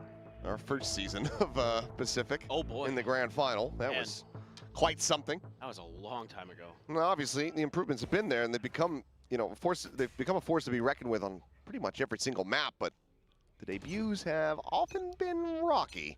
Foxy, though, alone here at A main. Start over the top, trying to get a spot on. He's actually walled himself in. This has to be intentional. Oh, for sure. Does he have enough cover to try to tuck back is the question without the gun barrel being spotted. Otherwise, they're going to have to just continue cycling these smokes in the poison orb. They really want to try to get DRX to step forward into this trap. Oh, never mind. He's got just enough of a gap to get out. It's a cute wall, though. Now you got this op to contend with. It's over at B main. He actually tagged Freeing there. Yeah, he did. Freeing gets hit to 76. He shot at where the drone was being deployed from. Well, Straya just swings in, continuing to try to contest. Well, if it were me, and I knew that Texture had an operator on the opposite side, I would be running as quickly into the opposite direction as I could. Karan, little jiggle peek over the top.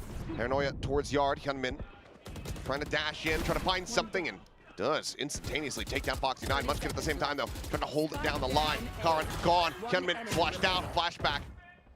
Desperately trying to get some of these wallbang shots, and we'll be able to find the kill onto Karan.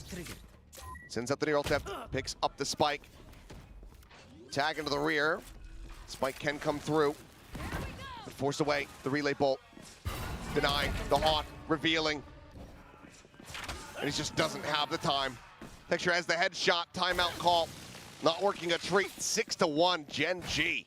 Running away with this defender side. Yeah, it looked like maybe this was going to be DRX's chance. You're able to get Gunman through. A little bit of a reveal there from Freeing's util. But Texture just so fearsome with that operator. There's that crossfire again, set up by Gen G. I mean, they understand this map. They understand how to choke out their opponents. They're doing a great job of it. I'd say a little bit of a misstep from Karan. He didn't need to challenge flashback as quick as he did, but time was ticking anyway. It's a bigger misstep from Estrella. Yeah, I agree. Trying to challenge that op. Not going to go well for you. Foxy has a res available. A lot of ults, though, for DRX. It just feels like you got to get in a spot to use them. I mean, you're going to have to use the Hunter's Fury if you get a spot just to open the map up for yourself a little bit. Doesn't feel like it's something that you could even save for the post plan at this point for DRX because of how poorly things have started here on this attacker's side. And there's just so much util that Gen G brings to bear. Flashback, another good kill. 8-7-0. Really trying to get DRX back into these rounds. Big push up. Over here on the angle. Once again, Estrella dead. Double swing out into mid. Flashback going to be flushed out as Ash is able to collect the kill. Texture on the reposition. 30 seconds left. Caught by the paranoia. Re-wraps, re-peaks. And continues to find value as the quick scope You had it coming. delivers the 4K. He's back online. He's back on home soil. And he's back to the top of the leaderboard. He's just so good. Flashback finds a nice opener, but you're gonna have to think of some way to deal with that operator. I mean, you're running a flashless comp here other than the paranoia for the side of DRX. So maybe the Solva util, maybe a cam, I don't know. Get out of my way. Something's gonna have to be saved. Blades are gonna be activated. Texture on the peak. Just around the corner. Freeing dead. Relay 2 delay. Hyunmin cannot peek off the back of that now. And Texture, he's rescaling. Sees that the spike is on the floor. Finds Hyunmin. Cannot get the shot on the Mako, but it seemed like for a second he was going to be able to make it happen. Mako will have the operator here in hand. Whether or not he can find value from it is a completely different question. This is still tricky, even though you get the op. The double face in. Foxy 9. Just dodging around the shot. Takes down his former teammate in Mako. Just the Sheriffs now. His flashback has gotten it deep, but you can see Gen G are so well aware of the negative space, what they've given up. Sights trained into the back. Would need to be clean shot, but that's going to be a dink right through the wall. The paranoia pushing him into the corner. Karn reading it well as Foxy 9 now. Eyes on Estrella. The bite not deep enough. And Karan there to go ahead and clean him up. 8-1. Second timeout call. Looking likelier and likelier. As we see the timer stop, it seems like it's already been sent. Yeah, I mean, you got to figure something out. It doesn't matter how defender side of the map is. You got to get a couple. You know your opponents could take a pistol and the anti-eco, and then things are just out of control, out of your hands almost. And I mean, I don't know what the answers can be here because Gen G is so efficient at playing off of contact. You know, they have the operator, that's annoying as hell. Foxy's done a great job of using his wall to great effect to either get info or play off of info. Karan's just hit a couple banger shots in mid to kind of make that part of the map feel a little bit more difficult. They set up these great crossfires outside of both B main and A main. So you're looking at really difficult propositions to clear all this. So you either got to come up with one of the best util dumps you can think of, which it's DRX. They're well known for this kind of thing. Definitely possible, but again, you don't have a ton of kind of ability to do that without Gen G being pretty darn aware of it with the way they're playing. You're good because you're setting up for these executes either like in B lobby or A lobby, but at that point you're trying to figure out where the op is, and you might have already lost a player. It's been very challenging.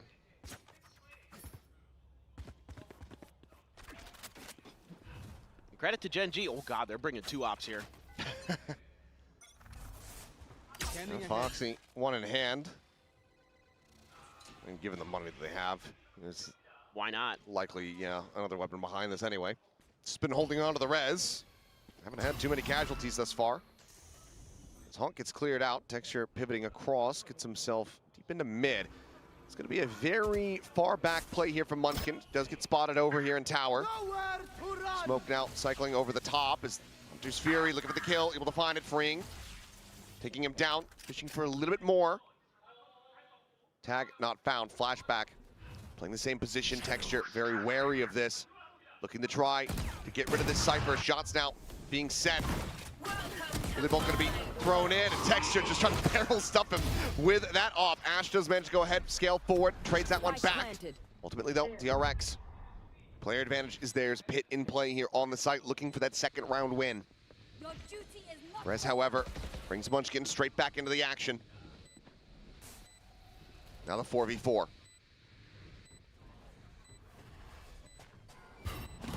Footsteps heard. Munchkin pushing forward, able to find one. The Pit now going to be dropping, freeing himself a 3K. Looking to try to step in the aim there. It's Hyunmin, but Ash fighting back. It's now all on Mako.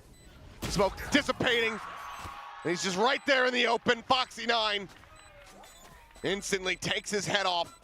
Ops can be carried over, but they can also just buy so many more. Close but no cigar, 9-1. Gen G continuing to dominate. And this is a heartbreaking round for DRX. Kind of what I was talking about earlier with the Hunter's Fury. You feel like you're gonna have to use it just to get a pick to open the map up. And then you're even able to shut down Texture here in mid. Quick trade of it by Ash, but then you get that res to come through. You get Munchkin to just sacrifice himself with that shorty. Get a little bit info, get a little bit of a kill. And then the rest just come flooding through. A beautiful flood. Double outlaw now. Yeah. Still gonna continue to find these punishes with the snipers. Gunman can absorb one body shot. That's the only one. Quick clear of that. Foxy9 bounding back behind the wall. Flashback saying, okay, there's a gap here. He's gonna try to find a timing, and certainly has. Texture, quick on the peak though. Checks in from Yard, is able to go ahead and immediately trade it out. Mako at the same time taking some space, goes forward here, top mid. Gunman dashing up into the corner. Seized for the moment, Paranoia out, not going to be connecting on to anybody here from Gen G. Munchkin still up at tower, finding the kill. Gunman going to be struck down. TP around, over towards elbow for a quick check. Karan cancels it. Mako though. Mako is in around the back, and Munchkin does not read that. Midaway shot to be found, but Ash cleaning up one. Now into a 2v2. Another overdrive available here from Texture. Might just pop that for the retake. Karan swooping around. Back up through B main.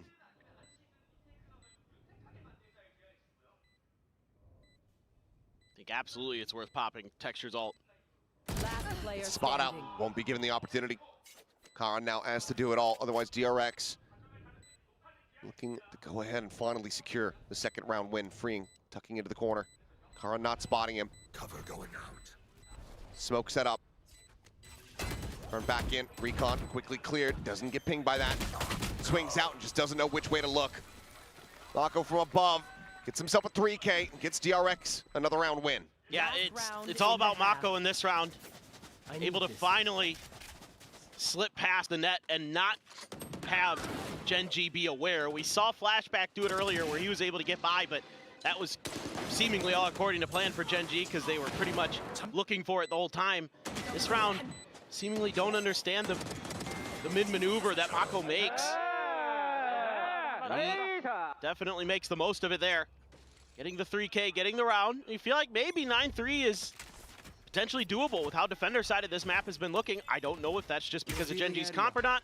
We'll have to see when we get there, but one away from Ash's ult. He would love to find that Nightfall. Really just make this so much more difficult. Ultimate being thought about here. In towards spawn. Mako, yep, does get in behind. Estrella, however, once again, falling victim to that operator, but Mako now strikes. Paranoia sent. Ash held back for the moment. Karan, however, spotting at the gun barrel, sends out his own Paranoia, saves them all for the time being. Looks to go ahead, scale forward once again, finds the one, but cannot get anything more. Ash dead off screen. Foxy puts the spike now down to the floor. Gets a spot out on the freeing. Slow up going to be set up. Has a heal, doesn't pop it. Here's the fake TP there from Mako. Texture at the same time, however, he's just outflanking the flanker.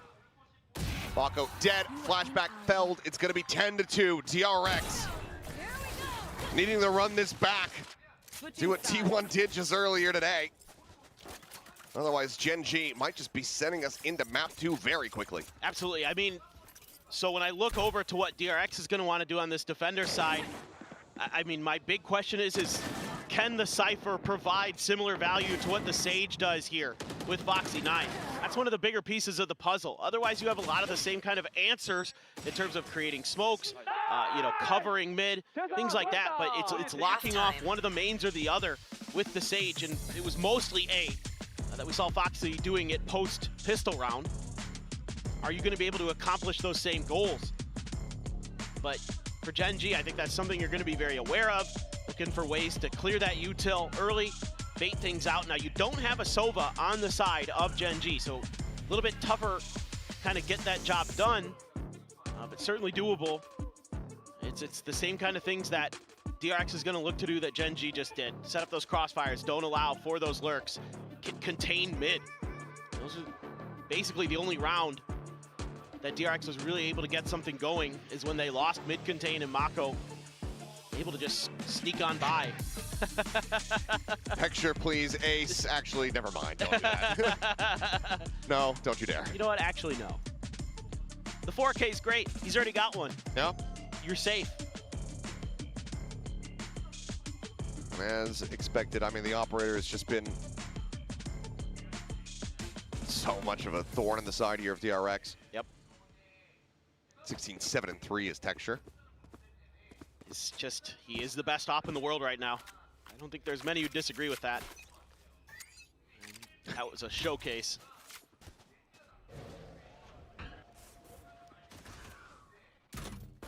I must wait a moment. Camera getting a good amount of information. Just be a removal of the dart. A little bit of a scale forward into mid here from DRX. But that's great. This is kind of what I want to see out of Gen G. It's early identification of that Cypher util.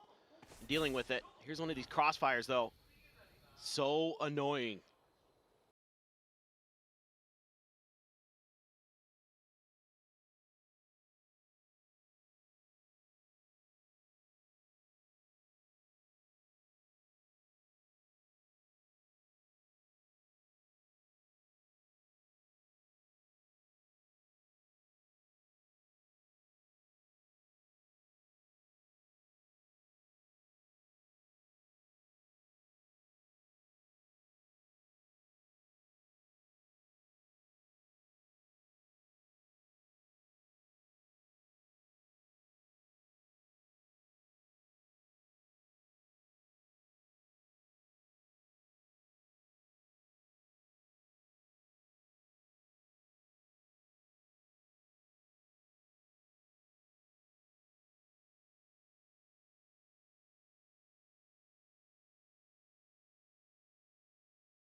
Mako suspicious about it and wins the fight. A 2v2 now. Ooh, a 1v2.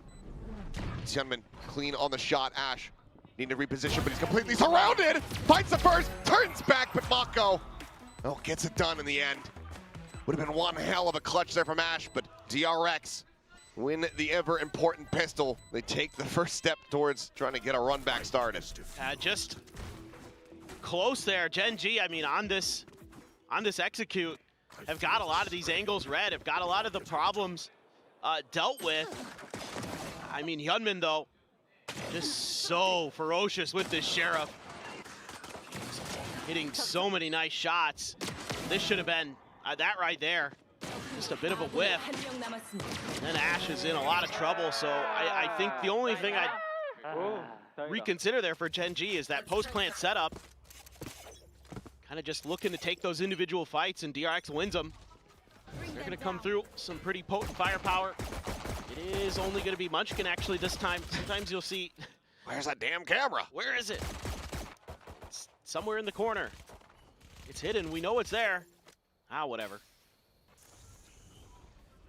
But usually it's actually Texture who's grabbing these Sheriffs in the eco rounds for Gen G. So kind of curious to see Munchkin with it. He's already gotten pretty far tucked up. Has his toxic screen to kind of see if he can create a little bit more space. So I think Hyunmin ahead of it, maybe? Oh, if he just pre-fired it.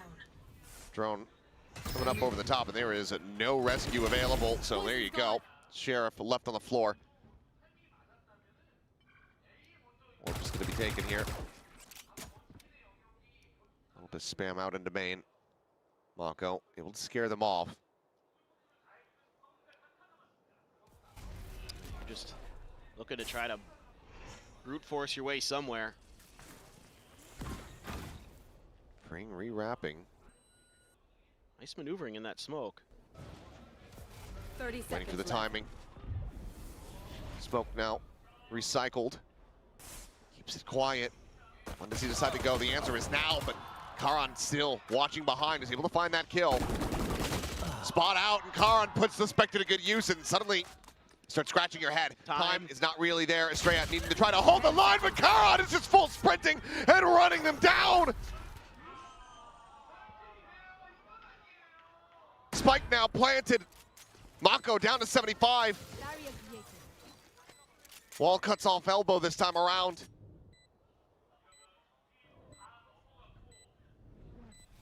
So the wheels have come off.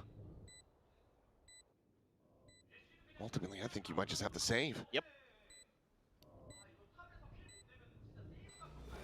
Where are you? I'm working against them. We'll catch them. And as the haunt goes through, Hyunmin will just tuck back. Joining in alongside Mako, but Karan still on the hunt. Looking for a little bit more. Got himself 3, and that's where he's gonna rest for now. Mako will stop him from taking these weapons out of their hands, but that is a thrifty here from Gen G. Off the back of one recovered Spectre. You just can't give them any opportunities. They're just too good. And this is all Karan. Just winning this round, running and gunning. Yeah, frustration there for DRX's coaching staff. Felt like, you know, maybe they were going to be able to get off to a good start. Maybe make this look like Haven. But Gen G had other ideas. Continued re-aggression in towards mid paid off. Now you got Munchkin holding a tight angle, but quick little peek there from Hyunmin. He gets out, only taking a bit of damage. And Munchkin just gonna try a different angle there. Still a couple rifles you gotta be considerate of. As Gen G, look at this, they are stacked here. Looking for some kind of push out off the back of this toxic screen. This gives you some level of control. This gives you control over that A-link angle. They're gonna start scaling forward. Taking even more space, now arriving at top mid. Darts on the other side of the toxic screen. Estrella clearly realizing this, now has it confirmed by the Prowler. Mako taken down, Munchkin able to find that kill, now the push getting ready to come through. Jump onto the corner, Hyunmin able to find one, looking for a little bit more, but eventually gets flushed out as Ash claims the kill, freeing similarly dead as Texture finds him. Now you've got Karan on a late linger. Potentially ready to intercept both of these players here in mid. Just watching for the cross at stairs. In towards the link. Spots out one, takes the shot, flashback. Just managed to sit him down, but it's tagged at 20. The only recourse is to scoop up this Vandal and run for the hills. Yeah, just really love the way that Gen G thinks about playing mid, the way that they're waiting for that toxic screen to make their moves. Some of that util, even if it comes through, can be a little bit too late for DRX. And then by that point, you're already past mid-stairs, you're almost to mid-top before you really know that Gen G's made it that far, and then you're scrambling to react.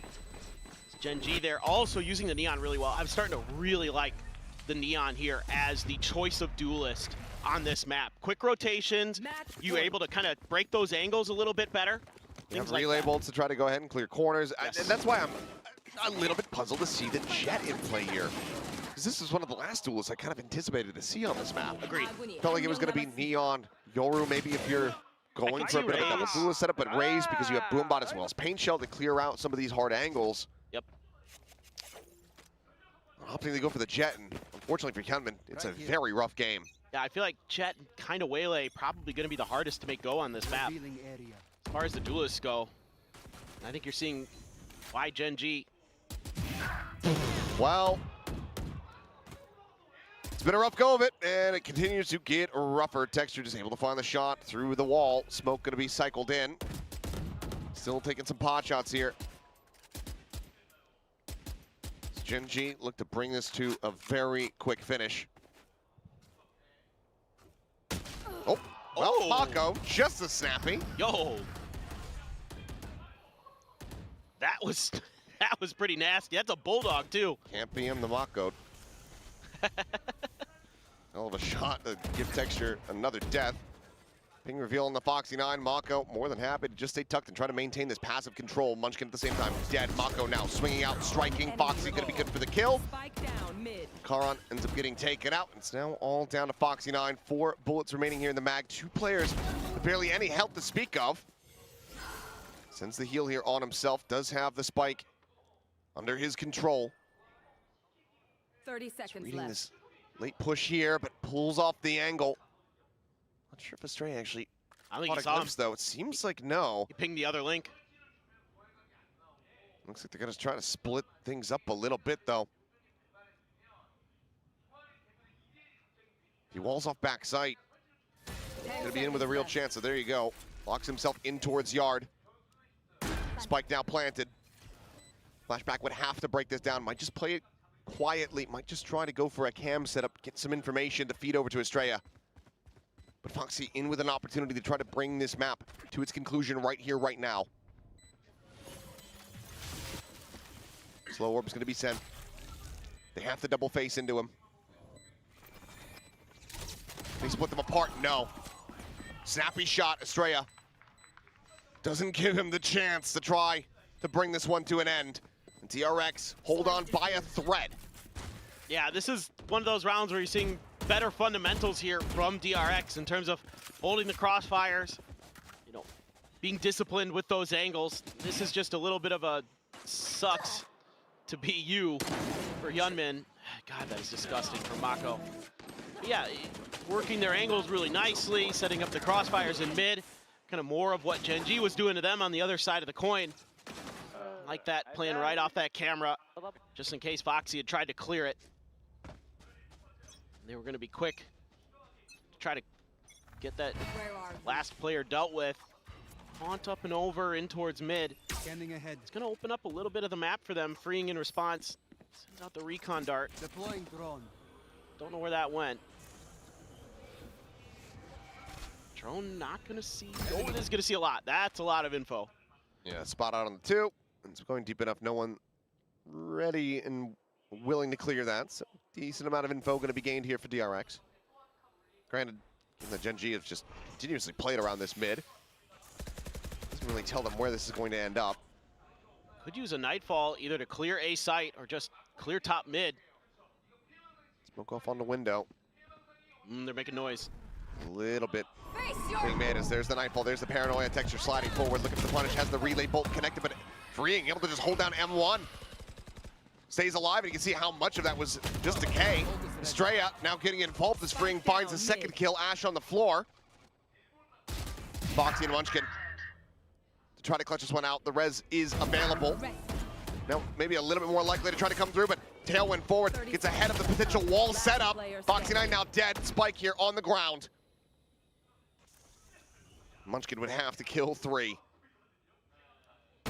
And he's just walking in the open. Trying to blend in, pretend like he's on the team.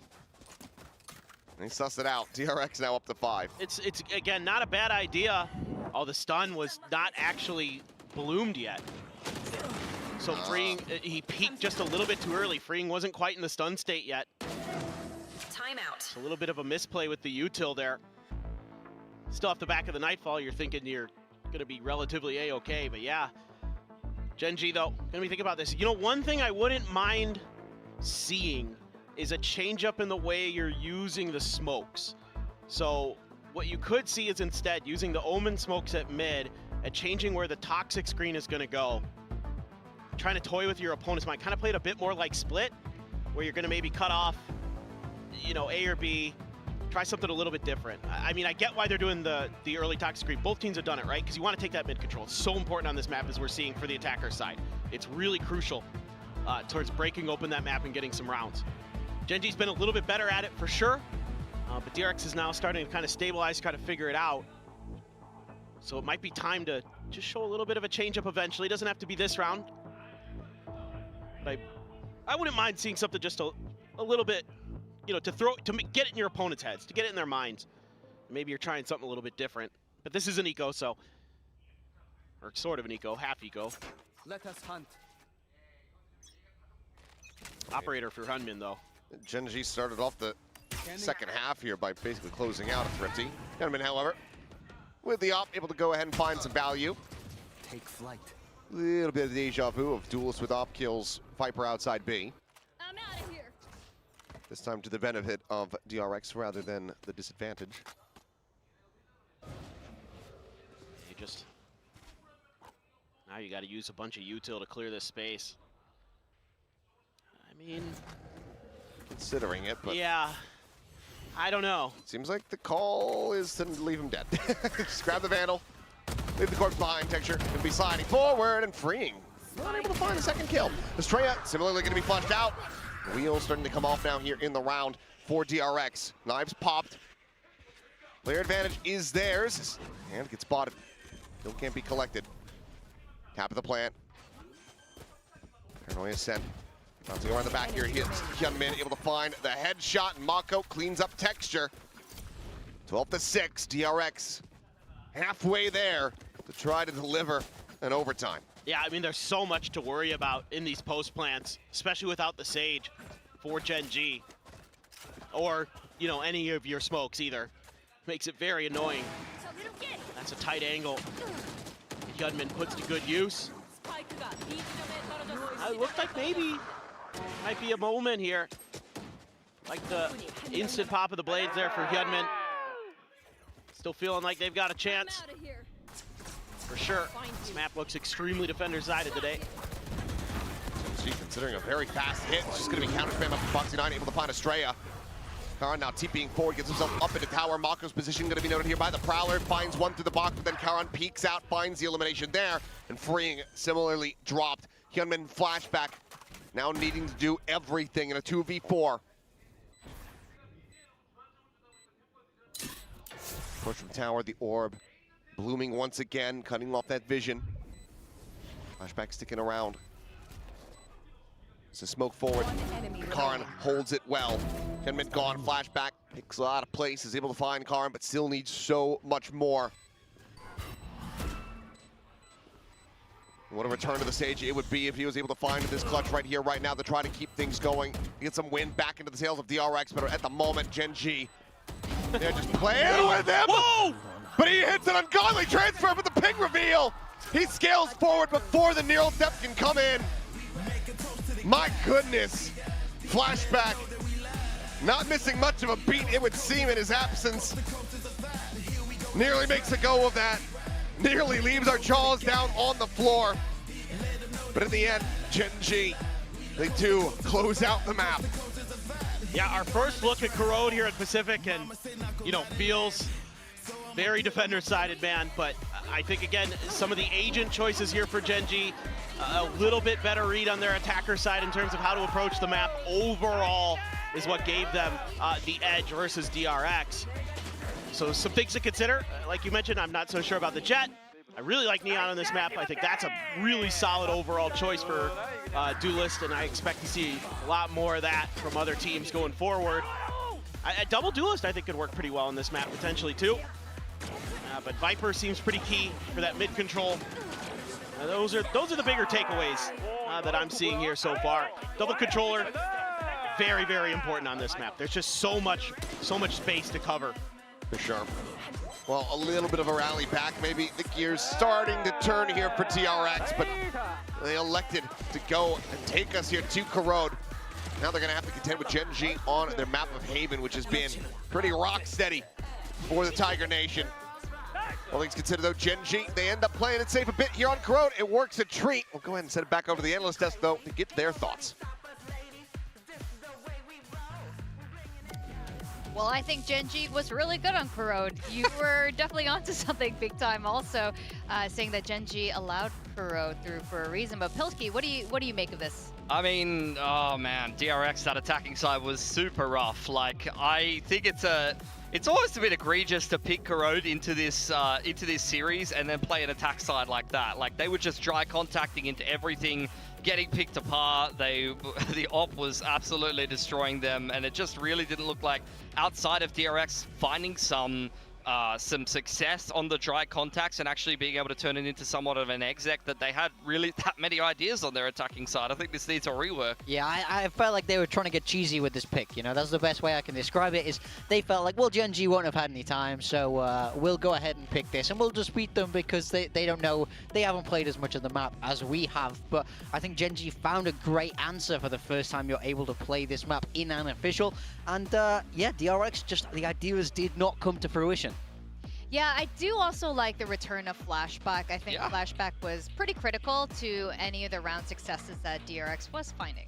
I agree. I think Flashback did not look like he'd really missed much of a beat back on the Sentinel role again. So I think that's promising for DRX. I'm hoping that he can slot back into the roster on some more comfortable maps and continue to find impact for them. I mean, I was a little bit worried because it's been a while between drinks for Flashback playing here in VCT Pacific since earlier in the year, but he didn't look out of place at all. You know, it fit back in very, very naturally. Almost won that clutch in the last round there. Thought he might have had it, but looking sharp. Yeah, it wasn't meant to be ultimately, but yeah, I felt like it was a strong welcome back for Flashback, but just not enough against this Gen G roster. I mean, Gen G is so stacked. Everybody really able to shoot hard on that Gen G roster, so DRX just not finding the opportunities that they need.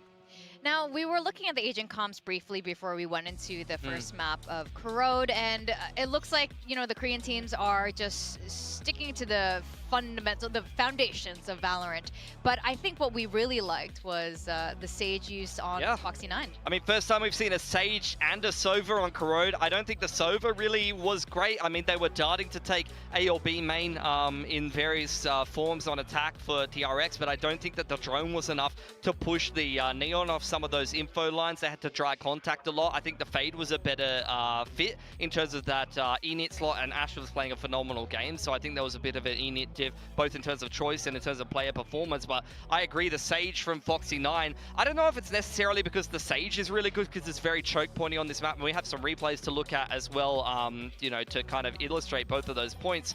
First of all, I mean, we're going to look at texture on these info lines. There's a drone that doesn't really do a good enough job of clearing him, and he's able to pick a player for free. He's just posting on these lines. Look how many players he's killing for free before DRX is able to get anything done, and that's just not good enough. When you get to pick this on attack and you just dry walking into an op getting picked apart, then that's just not acceptable. It's a really nice way to approach a new map as well, because people don't really know quite yet what the strongest op lines are. They're not really sure where to invest that utility, how deep you're really able to get on that defender side. But I mean, I think it's clear why Gen G left this open, because they knew that they could pick that defender side first if DRX did pick it. And now when we look across to this Sage from Foxy 9, I think this is where they really, you know, understood that they were going to start on that defense. But we just look and they dominate the chokes. This map, as Alex was saying in his interview at the start of today, it's a big map, but it plays small because these chokes are so tight. So picking the Sage simplifies that map and just forces DRX to stop at these choke points. And DRX just didn't work map control well enough to be able to destroy these Sage walls. You know,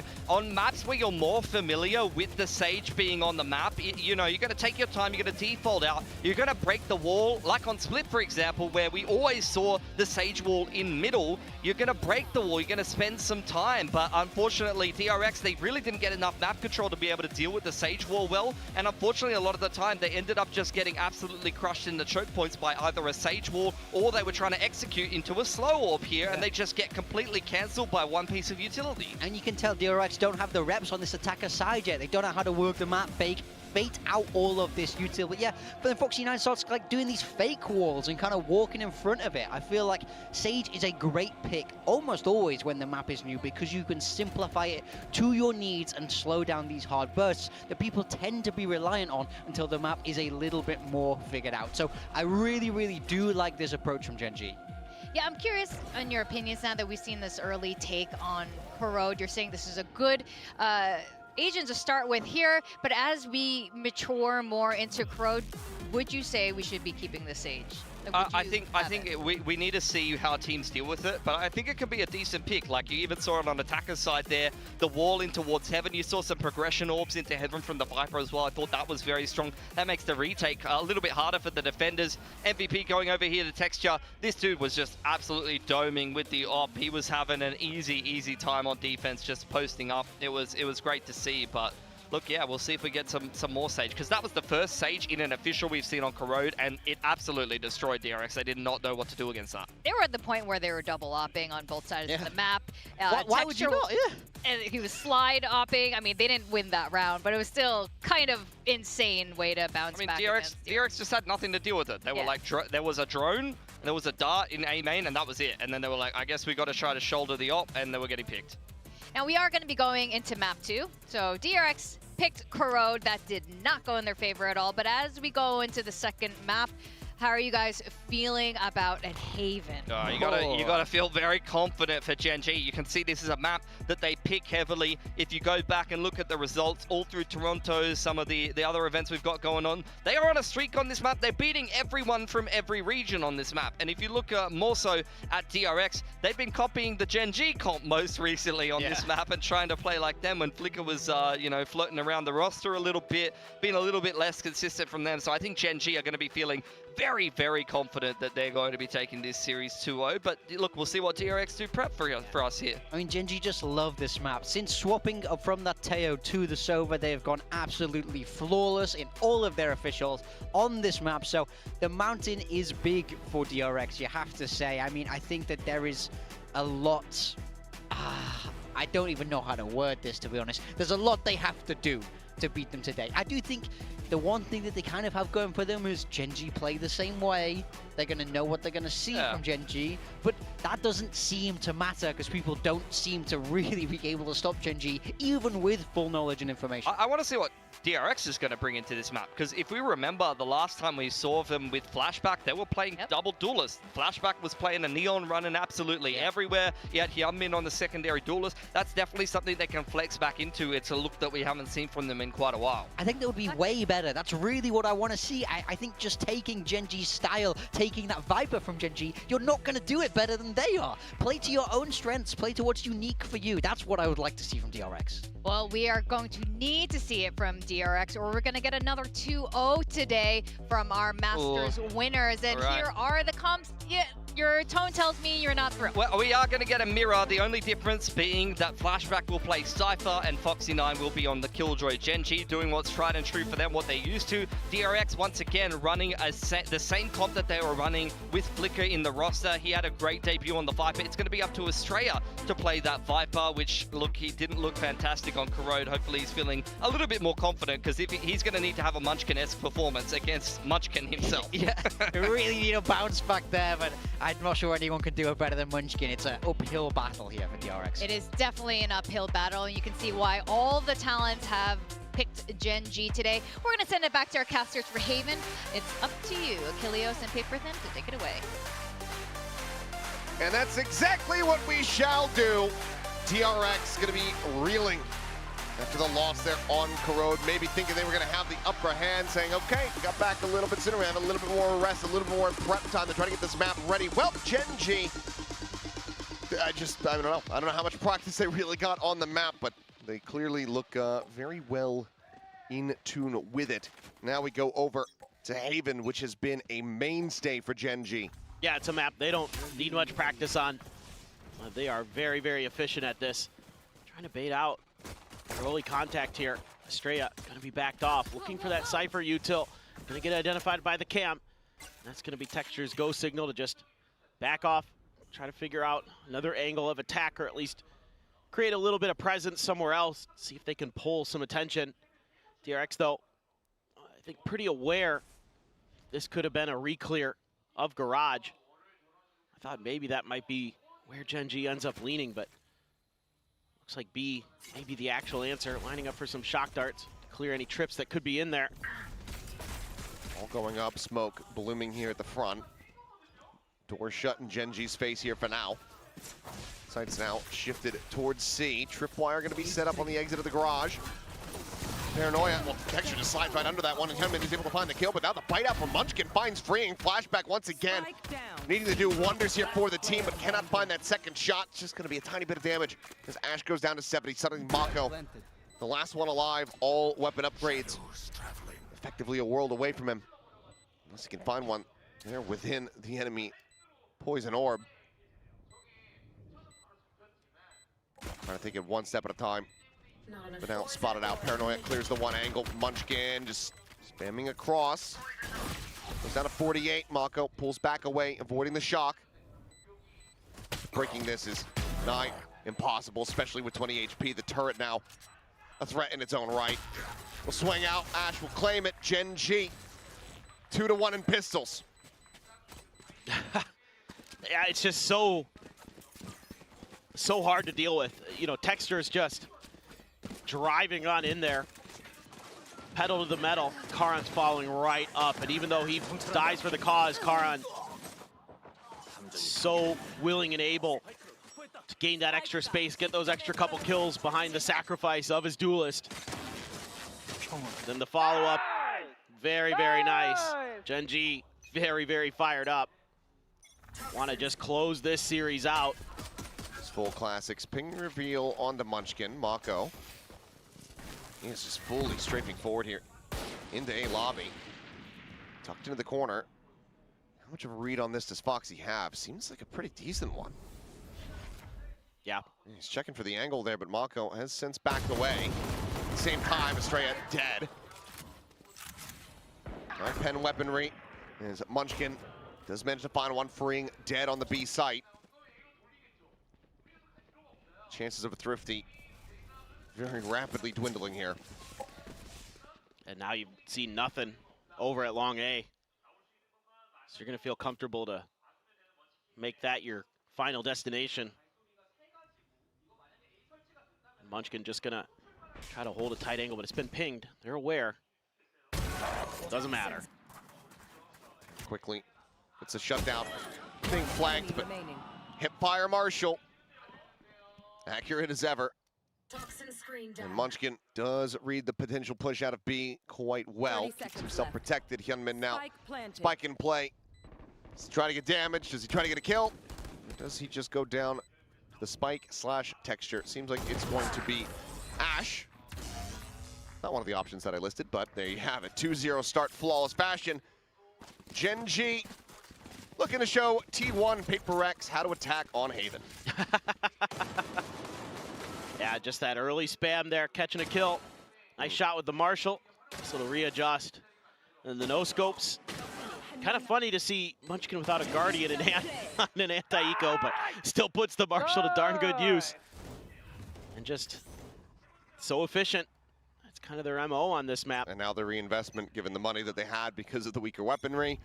So now they have plenty to try to contend with this and make this into a bonus conversion. Foxy going to be noted nice and early from the walkout mid. Forced away with a tiny little bit of damage taken. Karan at the same time, though. Finds a little bit more damage onto Freeing, who's going to stay tucked into the corner, and Munchkin is going to look to try to go on the prowl. Slides forward, there's a spot out, and Freeing has not noted him at all. This would be one hell of a shot, but Munchkin now striking, finds it. Hyunmin quickly replies. Call to reinforce has been made. But given that it's Munchkin that they find and kill, this doesn't really give information over to DRX because so often he's playing on these lurks. Exactly. There's some good stuff to talk about the way Karan plays this early part of the round too, but we'll wait a moment. Relay pulled sent, Paranoia connecting on the texture, but he's so damn close that he still finds the shot, and Foxy9 is counter swinging around the backup box. The call to save has already been made. This round is over. And this is just kind of a neat little new wrinkle that I can't remember seeing from Gen G. They've probably done it before, but the way that Karan is actually the one pushing quickly into sewers opens up that extra angle there. And Freeing, I mean, I was going to give him credit. Way to be aware of the negative space there. He was peeking into sewers right away, but he saw Karan there. The back off and then the push up from Munchkin. As the follow-up just not anticipated. It's the way that Gen G toys with you Little mind games they're gonna play around those Viper toxic screens over in A is so frustrating to deal with. Well, Gen G doing what the previous two teams could not. They get themselves 3 rounds on the attacker side here in regulation rounds. Converting the bonus, and I mean, it's just so very well played. Hyunmin, a nice shot to try to reply, but then the paranoia at range doesn't mean much. Yeah, and also to note, Munchkin using Estrella's toxic screen against him there to get into that corner at long so that he was not identified. So Freeing just kind of left out to dry. He's just a master of it. He is. He's the best. And even without the trophy behind them from Toronto, Munchkin still making very solid argument for being, you know, highest ranking IGL that we have right now in the scene, as well as one of the best Vipers. Let's see if he gets another chance of it here. Hyunmin, though, first on point to try to go ahead and flush out counter and is able to do so, but Munchkin on the counter spray finds that kill. Weapon on the floor. There's Foxy9 watching his rear flank. Smoke coming through. Mako able to slide past this. Seemingly not having the read. Munchkin now going to be taken down. Flashback finds that one. Quick little scope in. Mako strikes. Shots from Ash to try to dissuade. Ping reveal out here on the texture. Finds one. Diffuse held to half. Ash, his attention going to be split. And DRX narrowly get themselves the round win. Getting them on the board here in 4. Yeah, it's just one of those little moments there for Foxy9. Was stellar in recent events, but the ping reveal. And yeah, it just slipping past his Mako. Then he's got the Marshall. He's no slouch with it. Ooh! Love to see that last one there. Oh, no scope to the dome. Now you've got the operator for Hyunmin, so that's a massive turnaround there for DRX. We have a Hunter's Fury here for Ash. Pit from Munchkin. This looks to be a pacey hit towards C.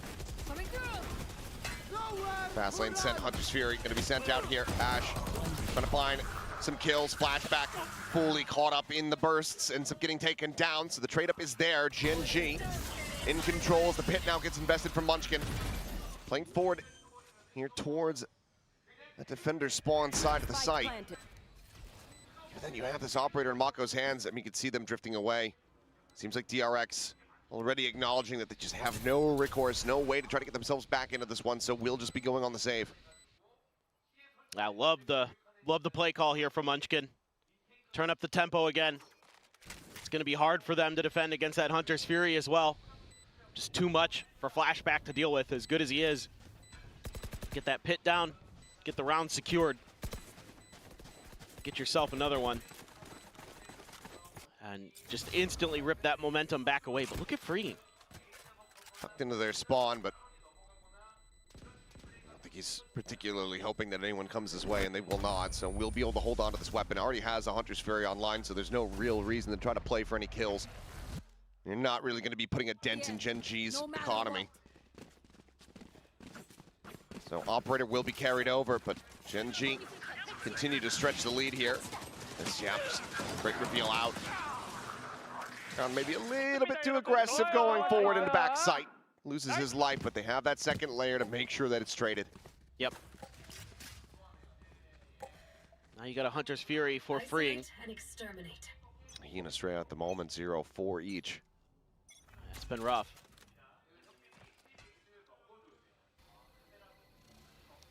Toxin screen down.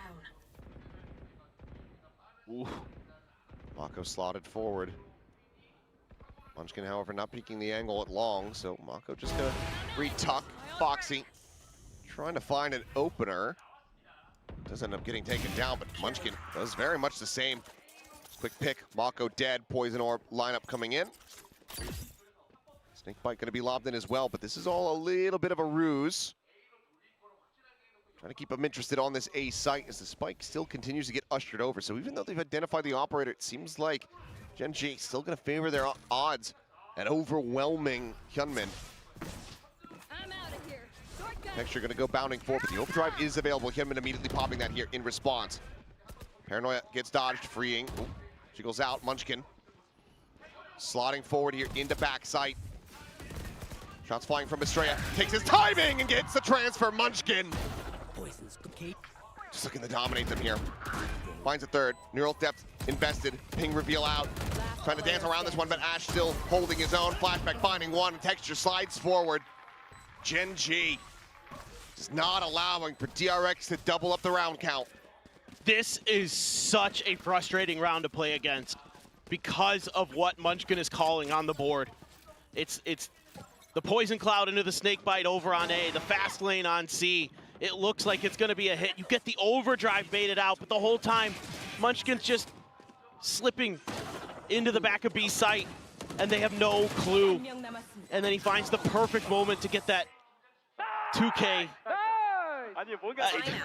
He's just when he's on point. I mean, not only is he a great fragger, but I mean, he just looks like the best he does IPL in the world. He does.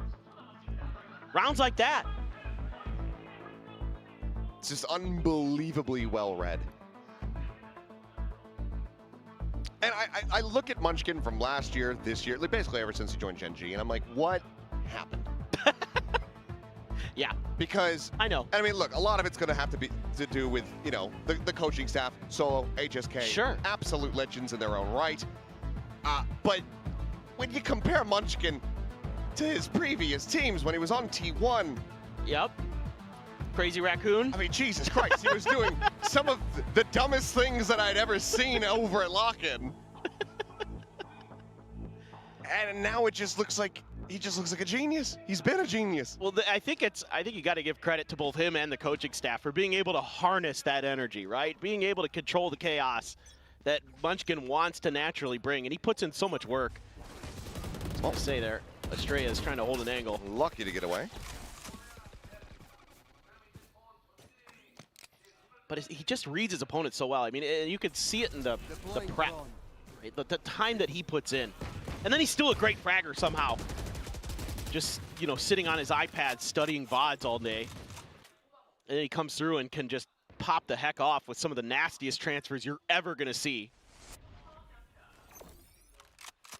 What a treat it is to watch the player he's become.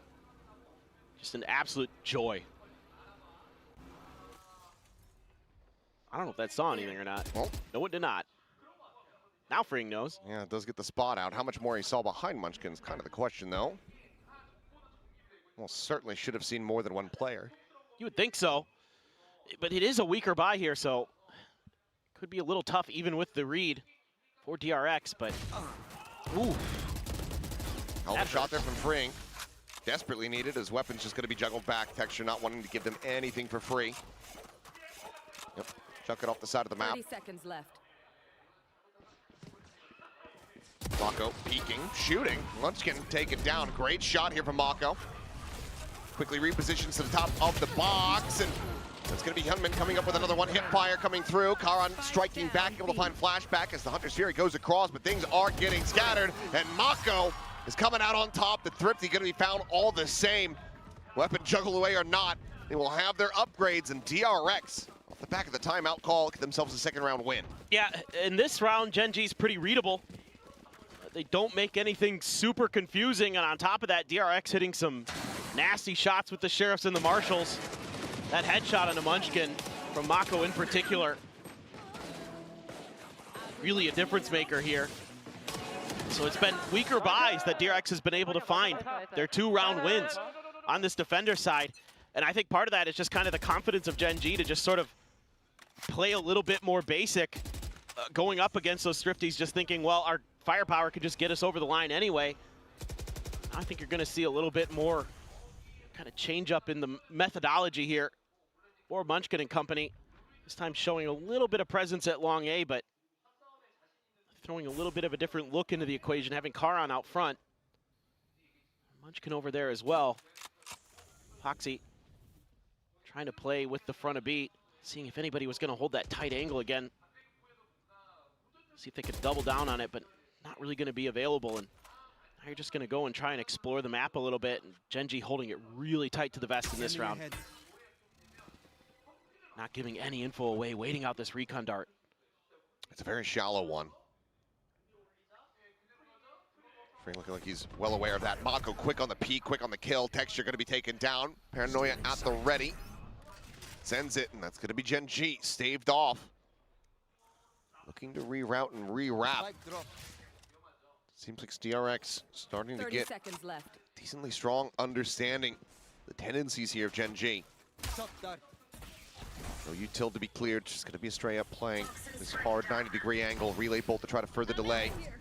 Paranoia sent the TP forward. Estrella now striking, gets himself on the board. The spike going to be stranded. Needing to try to flush him out of position. Munchkin able to find the one. Hyunmin now holding the door, and the call to back off has been made. Foxy 9 at the same time. Just trying to get in a position to go for the backstab, but ultimately has to just say tucked at hell. DRX.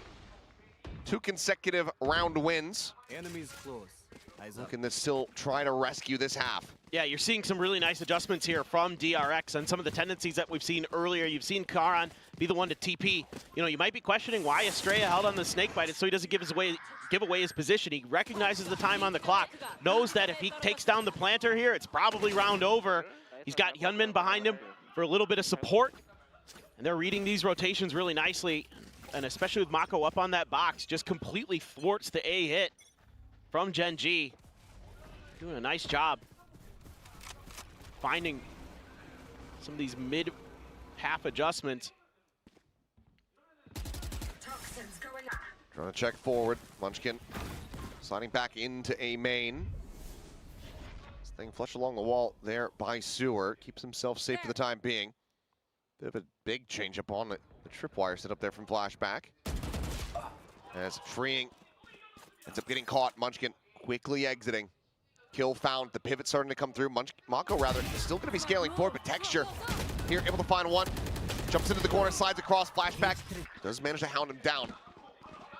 Mako now, pressure on him, strikes for one, gets himself a second. Karan able to trade it back, but now it's going to be the 2v2 with Hyunmin quickly wrapping around, getting himself forward here in front of this smoke. At backside, Recon not getting the reveal, but Karan finds a headshot, and now it's all on Flashback. Swinging forward, finds the first, the counter swing out, and Ash gets it done. Gen G, lock up 6. I mean, again, DRX is making some good counter moves, but some of these early kills that Gen G find are going to be too much to deal with. This one right here by Texture, the real backbreaker, taking Estrella down. Nice work by Flashback, but Mako making a nice play of his own and trying to out-lurk the lurker. Does well to do so. Ash going to re-challenge Flashback quickly, and he profits. It is going to be a judge there for Estrella. Operator for Hyunmin. So big round coming up for DRX to stabilize in this half. You almost feel like this is straight out of the Gen G playbook in some ways. They like to run similar stuff. A little bit of flirtation here with B again, but it's been a little bit dangerous for a couple of these rounds.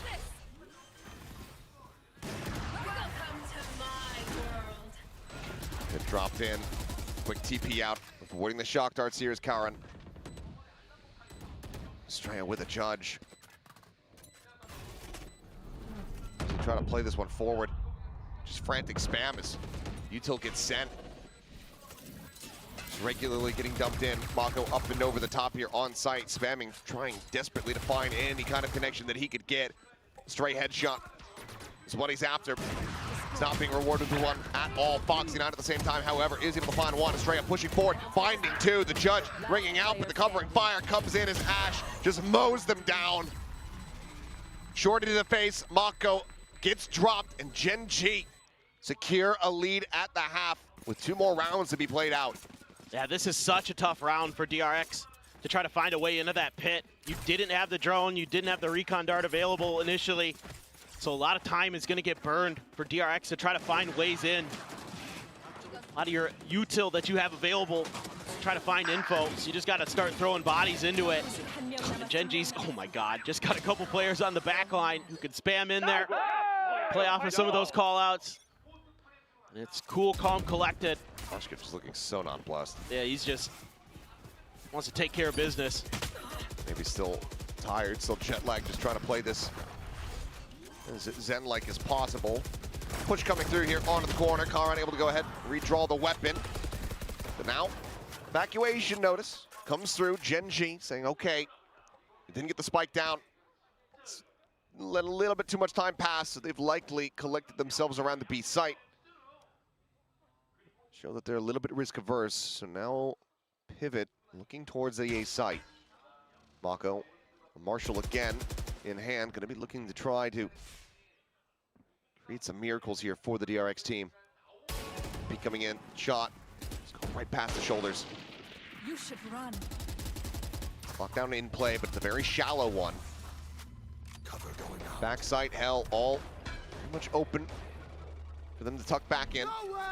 As Paranoia gets sent, Hunter's Fury now going across, looking for the tags. Both players able to avoid that. Hyunmin finding one. Texture going to be taken down. Flashback dead, but Kara now able to find Hyunmin. Finds freeing. It's Mako scooping up a Phantom frantically, trying to reposition. It's a peek on the one, and Munchkin. And he puts him down nice and easy. Thought maybe he'd go for the knife, but that's not quite his style. Gen G up 8-3. Yeah, this finally, we're able to get one of these rounds to go against an eco, even though, again, it's pretty simple, and you're giving some opportunities to DRX. Nice work by Munchkin, keeping track of Flashback on the flanks. Karan, absolutely disgusting. At 3K, instrumental. Once again. A classic from Estrella, just looking like it's a potato gun. Yeah, I don't know what happened there. Reminds me a bit of that Judge earlier. Yeah. Just unlucko sometimes, I guess. Munchkin with an operator. That's something we see very often. That is true. Well, he's got the overdrive. That's going to be kind of a weird one for DRX to see. Thinking, why, oh why? What has he got up his sleeve now? You've got so much to worry about here.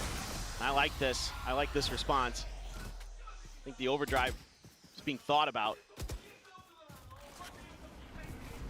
Sees a great sight for the overdrive. Oh, Gunman. Couple shots there into the leg. Take on the TP from Karan, but they do manage to shove them back. Foxy trying to lurk forward, sends out quick little nano. Cam gets situated there in the garage, ensuring that they haven't scaled forward. Foxy now set up to try to go on this late lurk. Wall from Estrella keeping him covered here for now. Be a little bit of a late arrival, but it's well read so far. Is what? Texter!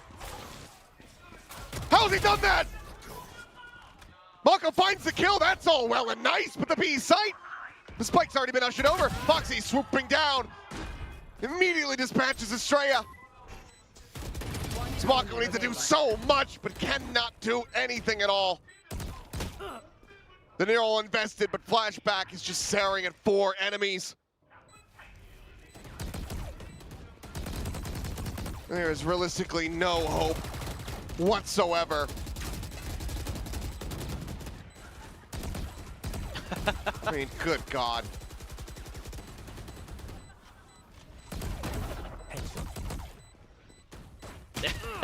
Yeah, it's GG here. I'm still at a lack of words. Yeah. Okay, he makes a go of it. He'll pad the stats a little bit, and eventually Karan will take him down 9-3 at the half. Gen G once again well out in front. Show me the replay and slow it down. This one, okay. Huh. What the ever loving hell? He just one-tapped him. Was it? Yeah, sliding one tapped him.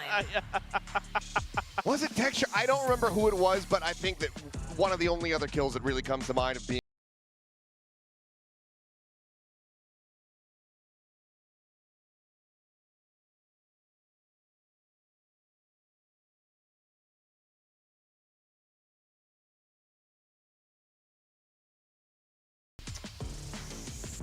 chat if you know. Let us know. Drop it. I'll open the chat. I'll see if I can be reminded. Oh, came from Gwangju. I want to say maybe like something else. Could be. Maybe it was texture. I don't rightly know. I just remember that it was a nutty play.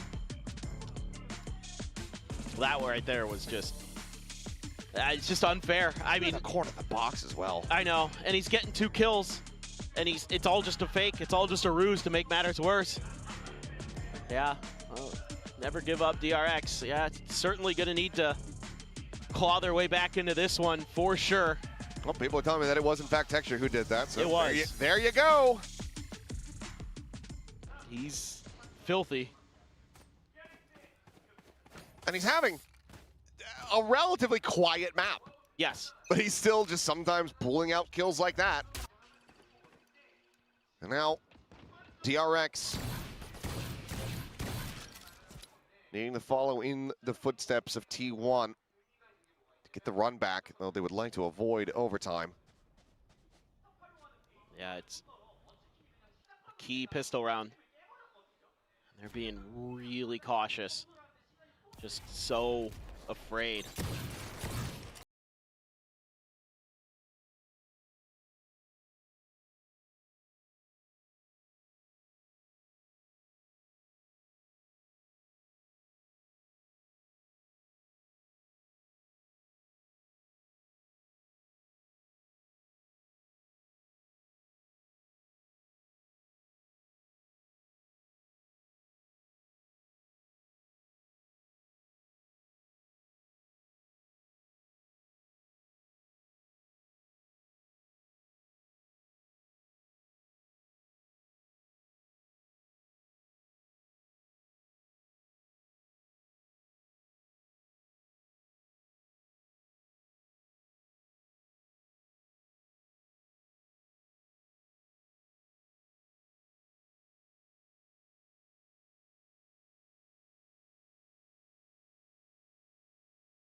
Set to go ahead and get their second pistol round win here of this series.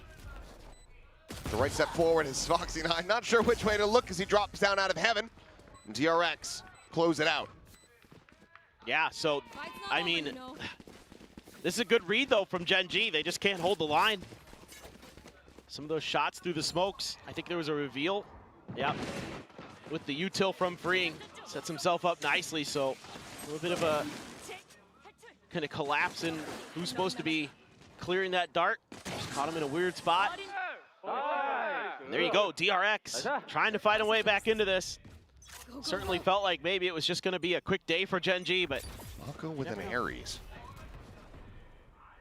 That is weird. Certainly not an everyday occurrence. Just spamming there onto C site, trying to see if he finds anything, and looks like he has found Foxy9 for a decent little bit. Maybe just trying to find a way to deal with the turret and some of that other stuff. Texture says, okay, you can do that. Turret's still there. I've got a Sheriff. Keep it up. Wants his opportunity. Munchkin gets identified. Mako going to escape. Camera there. At least dealt with, but DRX still being very, very cautious in the early parts of this round, even with the gun advantage. There's Yunmin. Finds a nice one on a Karan. Great headshot. I suspect that was him jiggle peeking it as well. It's a very snappy one. Wall covering Ash's position here. 30 seconds left. Staying tucked for the time being. Now pushing forward. Able to find one, but Mako opens up there with the Ares. Able to find a kill. Trip now going to be cleared here from behind. His flashback. Quick little taps coming through. Leaves Texture now to his own devices. Something tells me that the thrifty win that we saw on Corrode is not going to be coming through now. Doubtful. There you go. Straight to find the final shot. So, very clean. Just Hyunmin left on the floor. Anti-Eco goes the way of DRX. 4 rounds now from tying it up. Yeah, so if I'm Gen G, I'm starting to think that, at least so far from what we've seen, the early game plan for DRX is Play safe, play slow, look for the lurks. Because you know that Gen G wants to find ways to create those. So maybe just the answer here is be a little bit quick on the rotates. You know, once you get past like that 50-second mark, you can be a little bit more aggressive towards leaning towards one side of the map or the other, but you have to wait and see what their plan is. Stack up at C, cleared by Texture's Guardian. Karan on top. Guardian of his own. Shock starts forward. Tucks back into the smoke. I mean, if they just blind check him, could be a spam angle, but Texture will peek the corner, keeps it cleared. Stops him from gaining more information, and for now, Mako is going to be left to his own devices. Tucked in here at this C-long cubby. And this is kind of what we've been seeing from DRX. Making some moves, being a little bit cautious in the early part of the game, and now starting to think about maybe heading in. I think trying to bait out, yep, and bait out that nano with the fast lane. So you got your response. What's your follow-up? DRX still has a ton of firepower behind all this. Gen G has 2 Guardians. Cotton maybe thinking that there's going to be more behind this, does wisely hold on to that paranoia. Cycles the smoke instead. There's an alarm bot right in front of Estrella. I think he knows it. And he's 30 seconds left. trying to find a way to punish Ash. This late into the round, spot off the Neon, he's spotting them all out. Recon over the top, the swing coming through, and Ash not winning the fight. Estrella able to go ahead and break through out of sewers. As they go piling forward, tucked into the smoke is Boxy 9, flushed out by flashback. Kill coming through, plant now. In play, 3 players remaining. As Texture tries to swing around from behind, the wall still raised. Estrella swooping forward, looking for the shots. Eventually, Texture rewarded with the kill. Toxins going up. Still a 3v4. Paranoia sent. Karan dead. Munchkin, no real way to try to break through this one. Would need Texture's involvement and cannot find it. Freeing with that Ares will get himself a nice little upgrade. As Munchkin slides away, holding on to the weapon. DRX getting themselves a massive bonus conversion. Set to go ahead and make this even closer. Yeah, they're just starting to win battles now, starting to get some confidence. Not doing anything super crazy here. Just baiting out some reactions over at C and B, seeing what they, you know, what is going on over there. And then it's just the pivot over towards A. This win right here, huge. Ash just walking right through that toxic screen into no man's land. Pays the price. Now they're starting to look really efficient. RDRX. There's that Ares again. Finding some enforcement as well as any insights that he's been gathering. Still relatively healthy lead, but that can spiral very quickly out of control here for Gen G. DRX should be favored. Trying to make this 7-9. Good shock dart. Lob forward, just in front of Estrella's feet. So not maximum damage, but still a decent little chunk going to be dealt. Looking there within the smoke, and okay. Karan just getting a sense of it. Had they had a ping reveal? I think they just saw him and just assumed he was going to stick around. Well, Gunman is getting torn apart by the util. Boxy 9 now pushing forward. Gets a little bit more damage there on the free. Cannot find the elimination, but Texture certainly does. Oh, he went Mako, he TP'd behind him! Player standing. Well, Munchkin recovers the Outlaw, takes down Flashback, and suddenly Mako now needs to do it all. But what a cheeky play. Take flight. That's shades of Mako from kickoff. Yes. He's just double TPing every which way.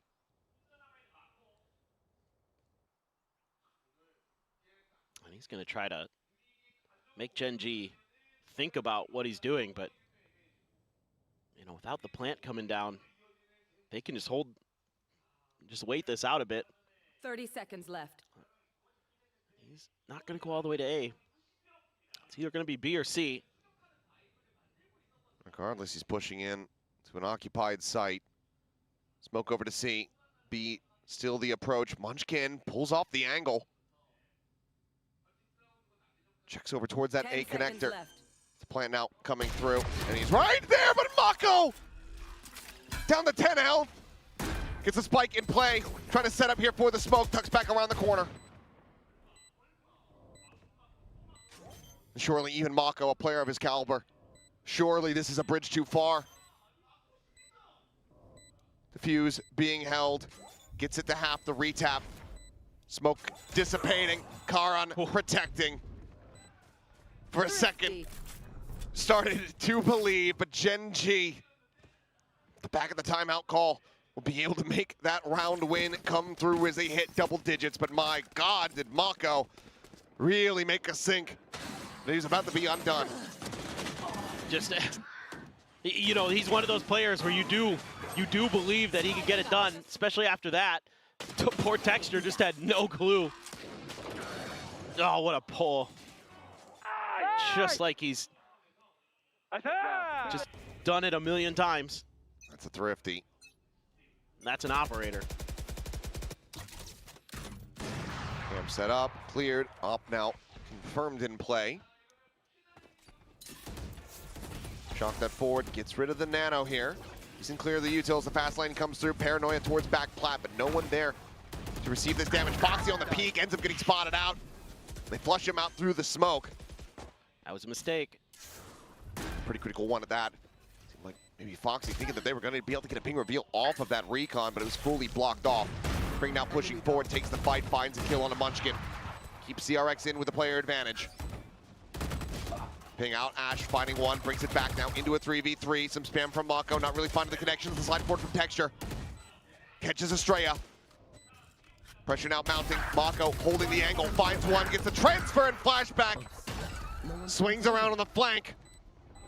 DRX continue to fight back. Yeah, this is, as Foxy9 has been really good at holding C site this year. But this one, he just peeks out, gives the info over. That allows DRX to spam that smoke. Looks like maybe they could get this retake going. It's also going to be the operator gone, but Mako with a great transfer and flashback was quick to make the flank. And now you've got real hope for DRX, because you've got Gen G back on an eco, do have the overdrive, do have the Hunter's Fury though. Munchkin. Yep. Whoop. Your keyboard break. Please explain. Well, it's going to be a pop of the nano. Foxy darted there by the drone. Yeah, clearly Munchkin a little bit asleep at the wheel. Weapon gets recovered into the hands of Foxy9. Still a little bit of a head scratcher.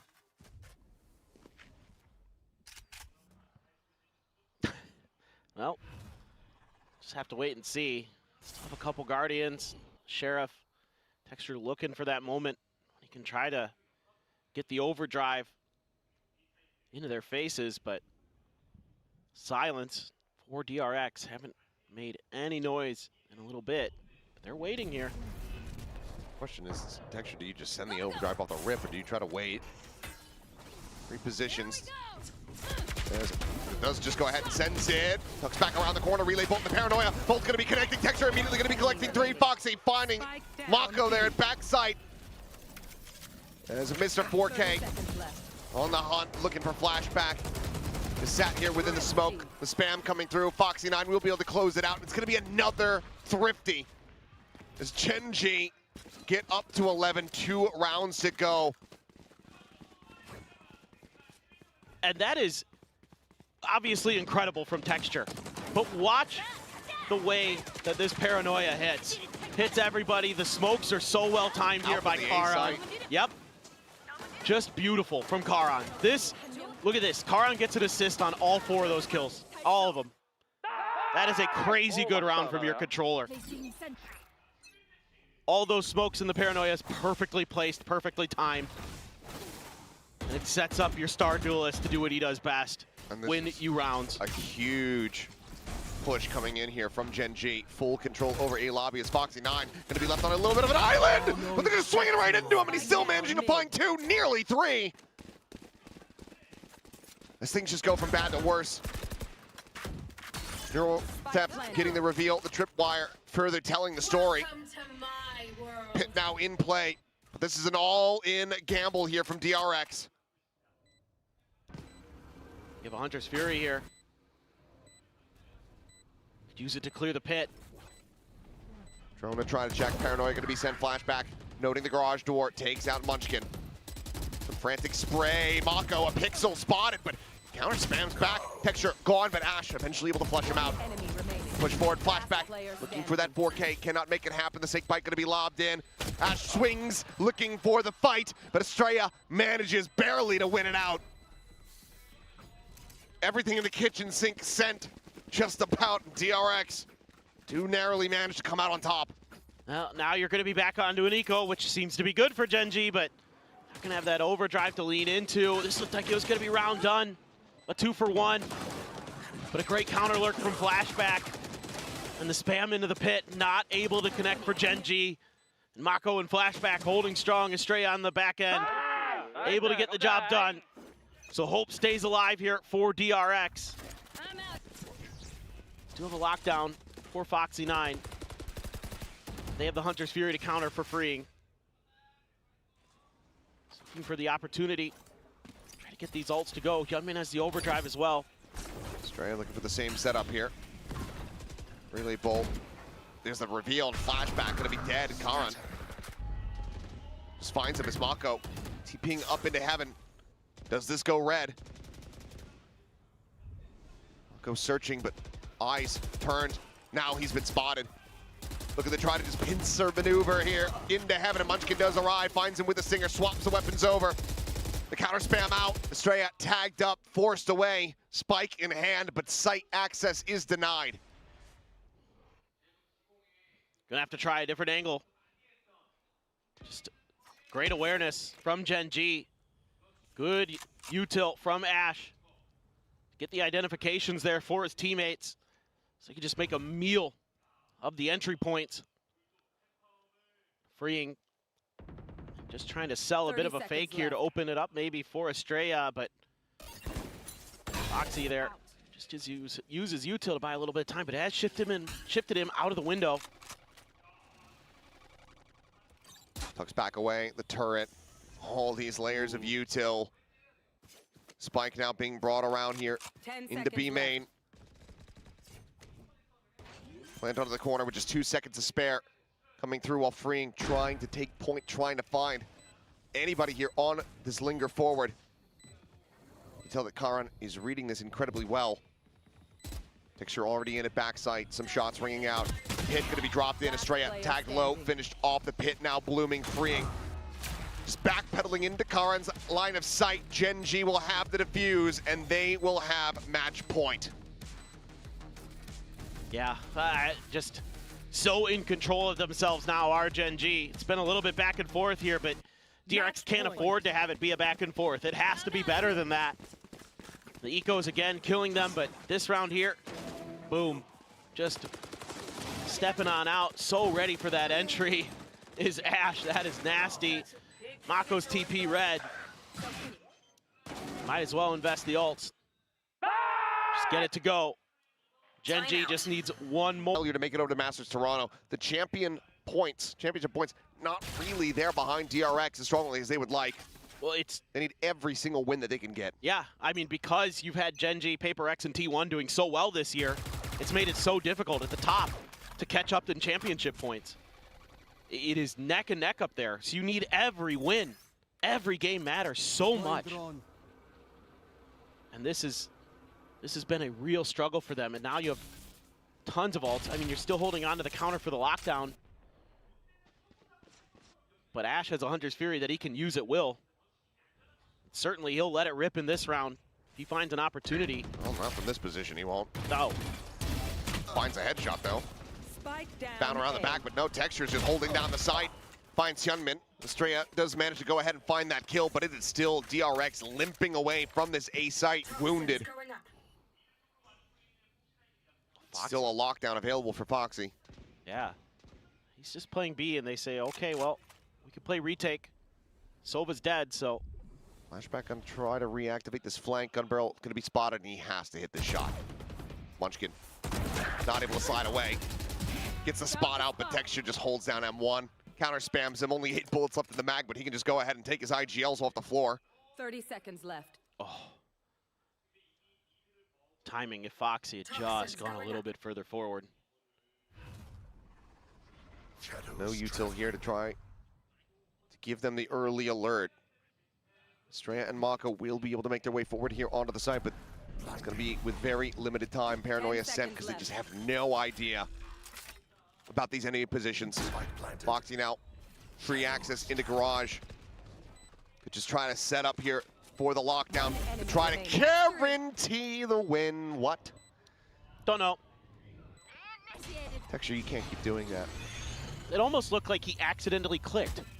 You're right. Well, Mako needing them to peek out now, needing the backpedal. He knows it's over. He'll get one shot. He cannot escape, and Foxy will chop away at his former teammate, Gen G.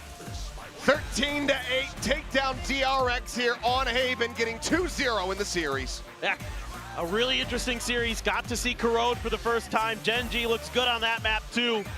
The map pool still deep for the black and gold. And they came out swinging in Toronto. They come out swinging here back in Pacific. Just got to see if they can keep up that momentum, keep that engine churning as they look to make their way into Paris, into Champions. It's a good start.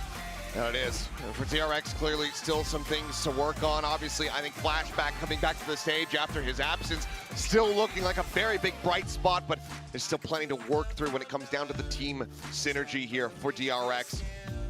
They will give their fist bumps over here to the side of Gen G, who continue on their merry way. We're looking like at the beginning, the best team over at Masters Toronto. That clearly ended up being PRX, but Gen G want to continue to run this back.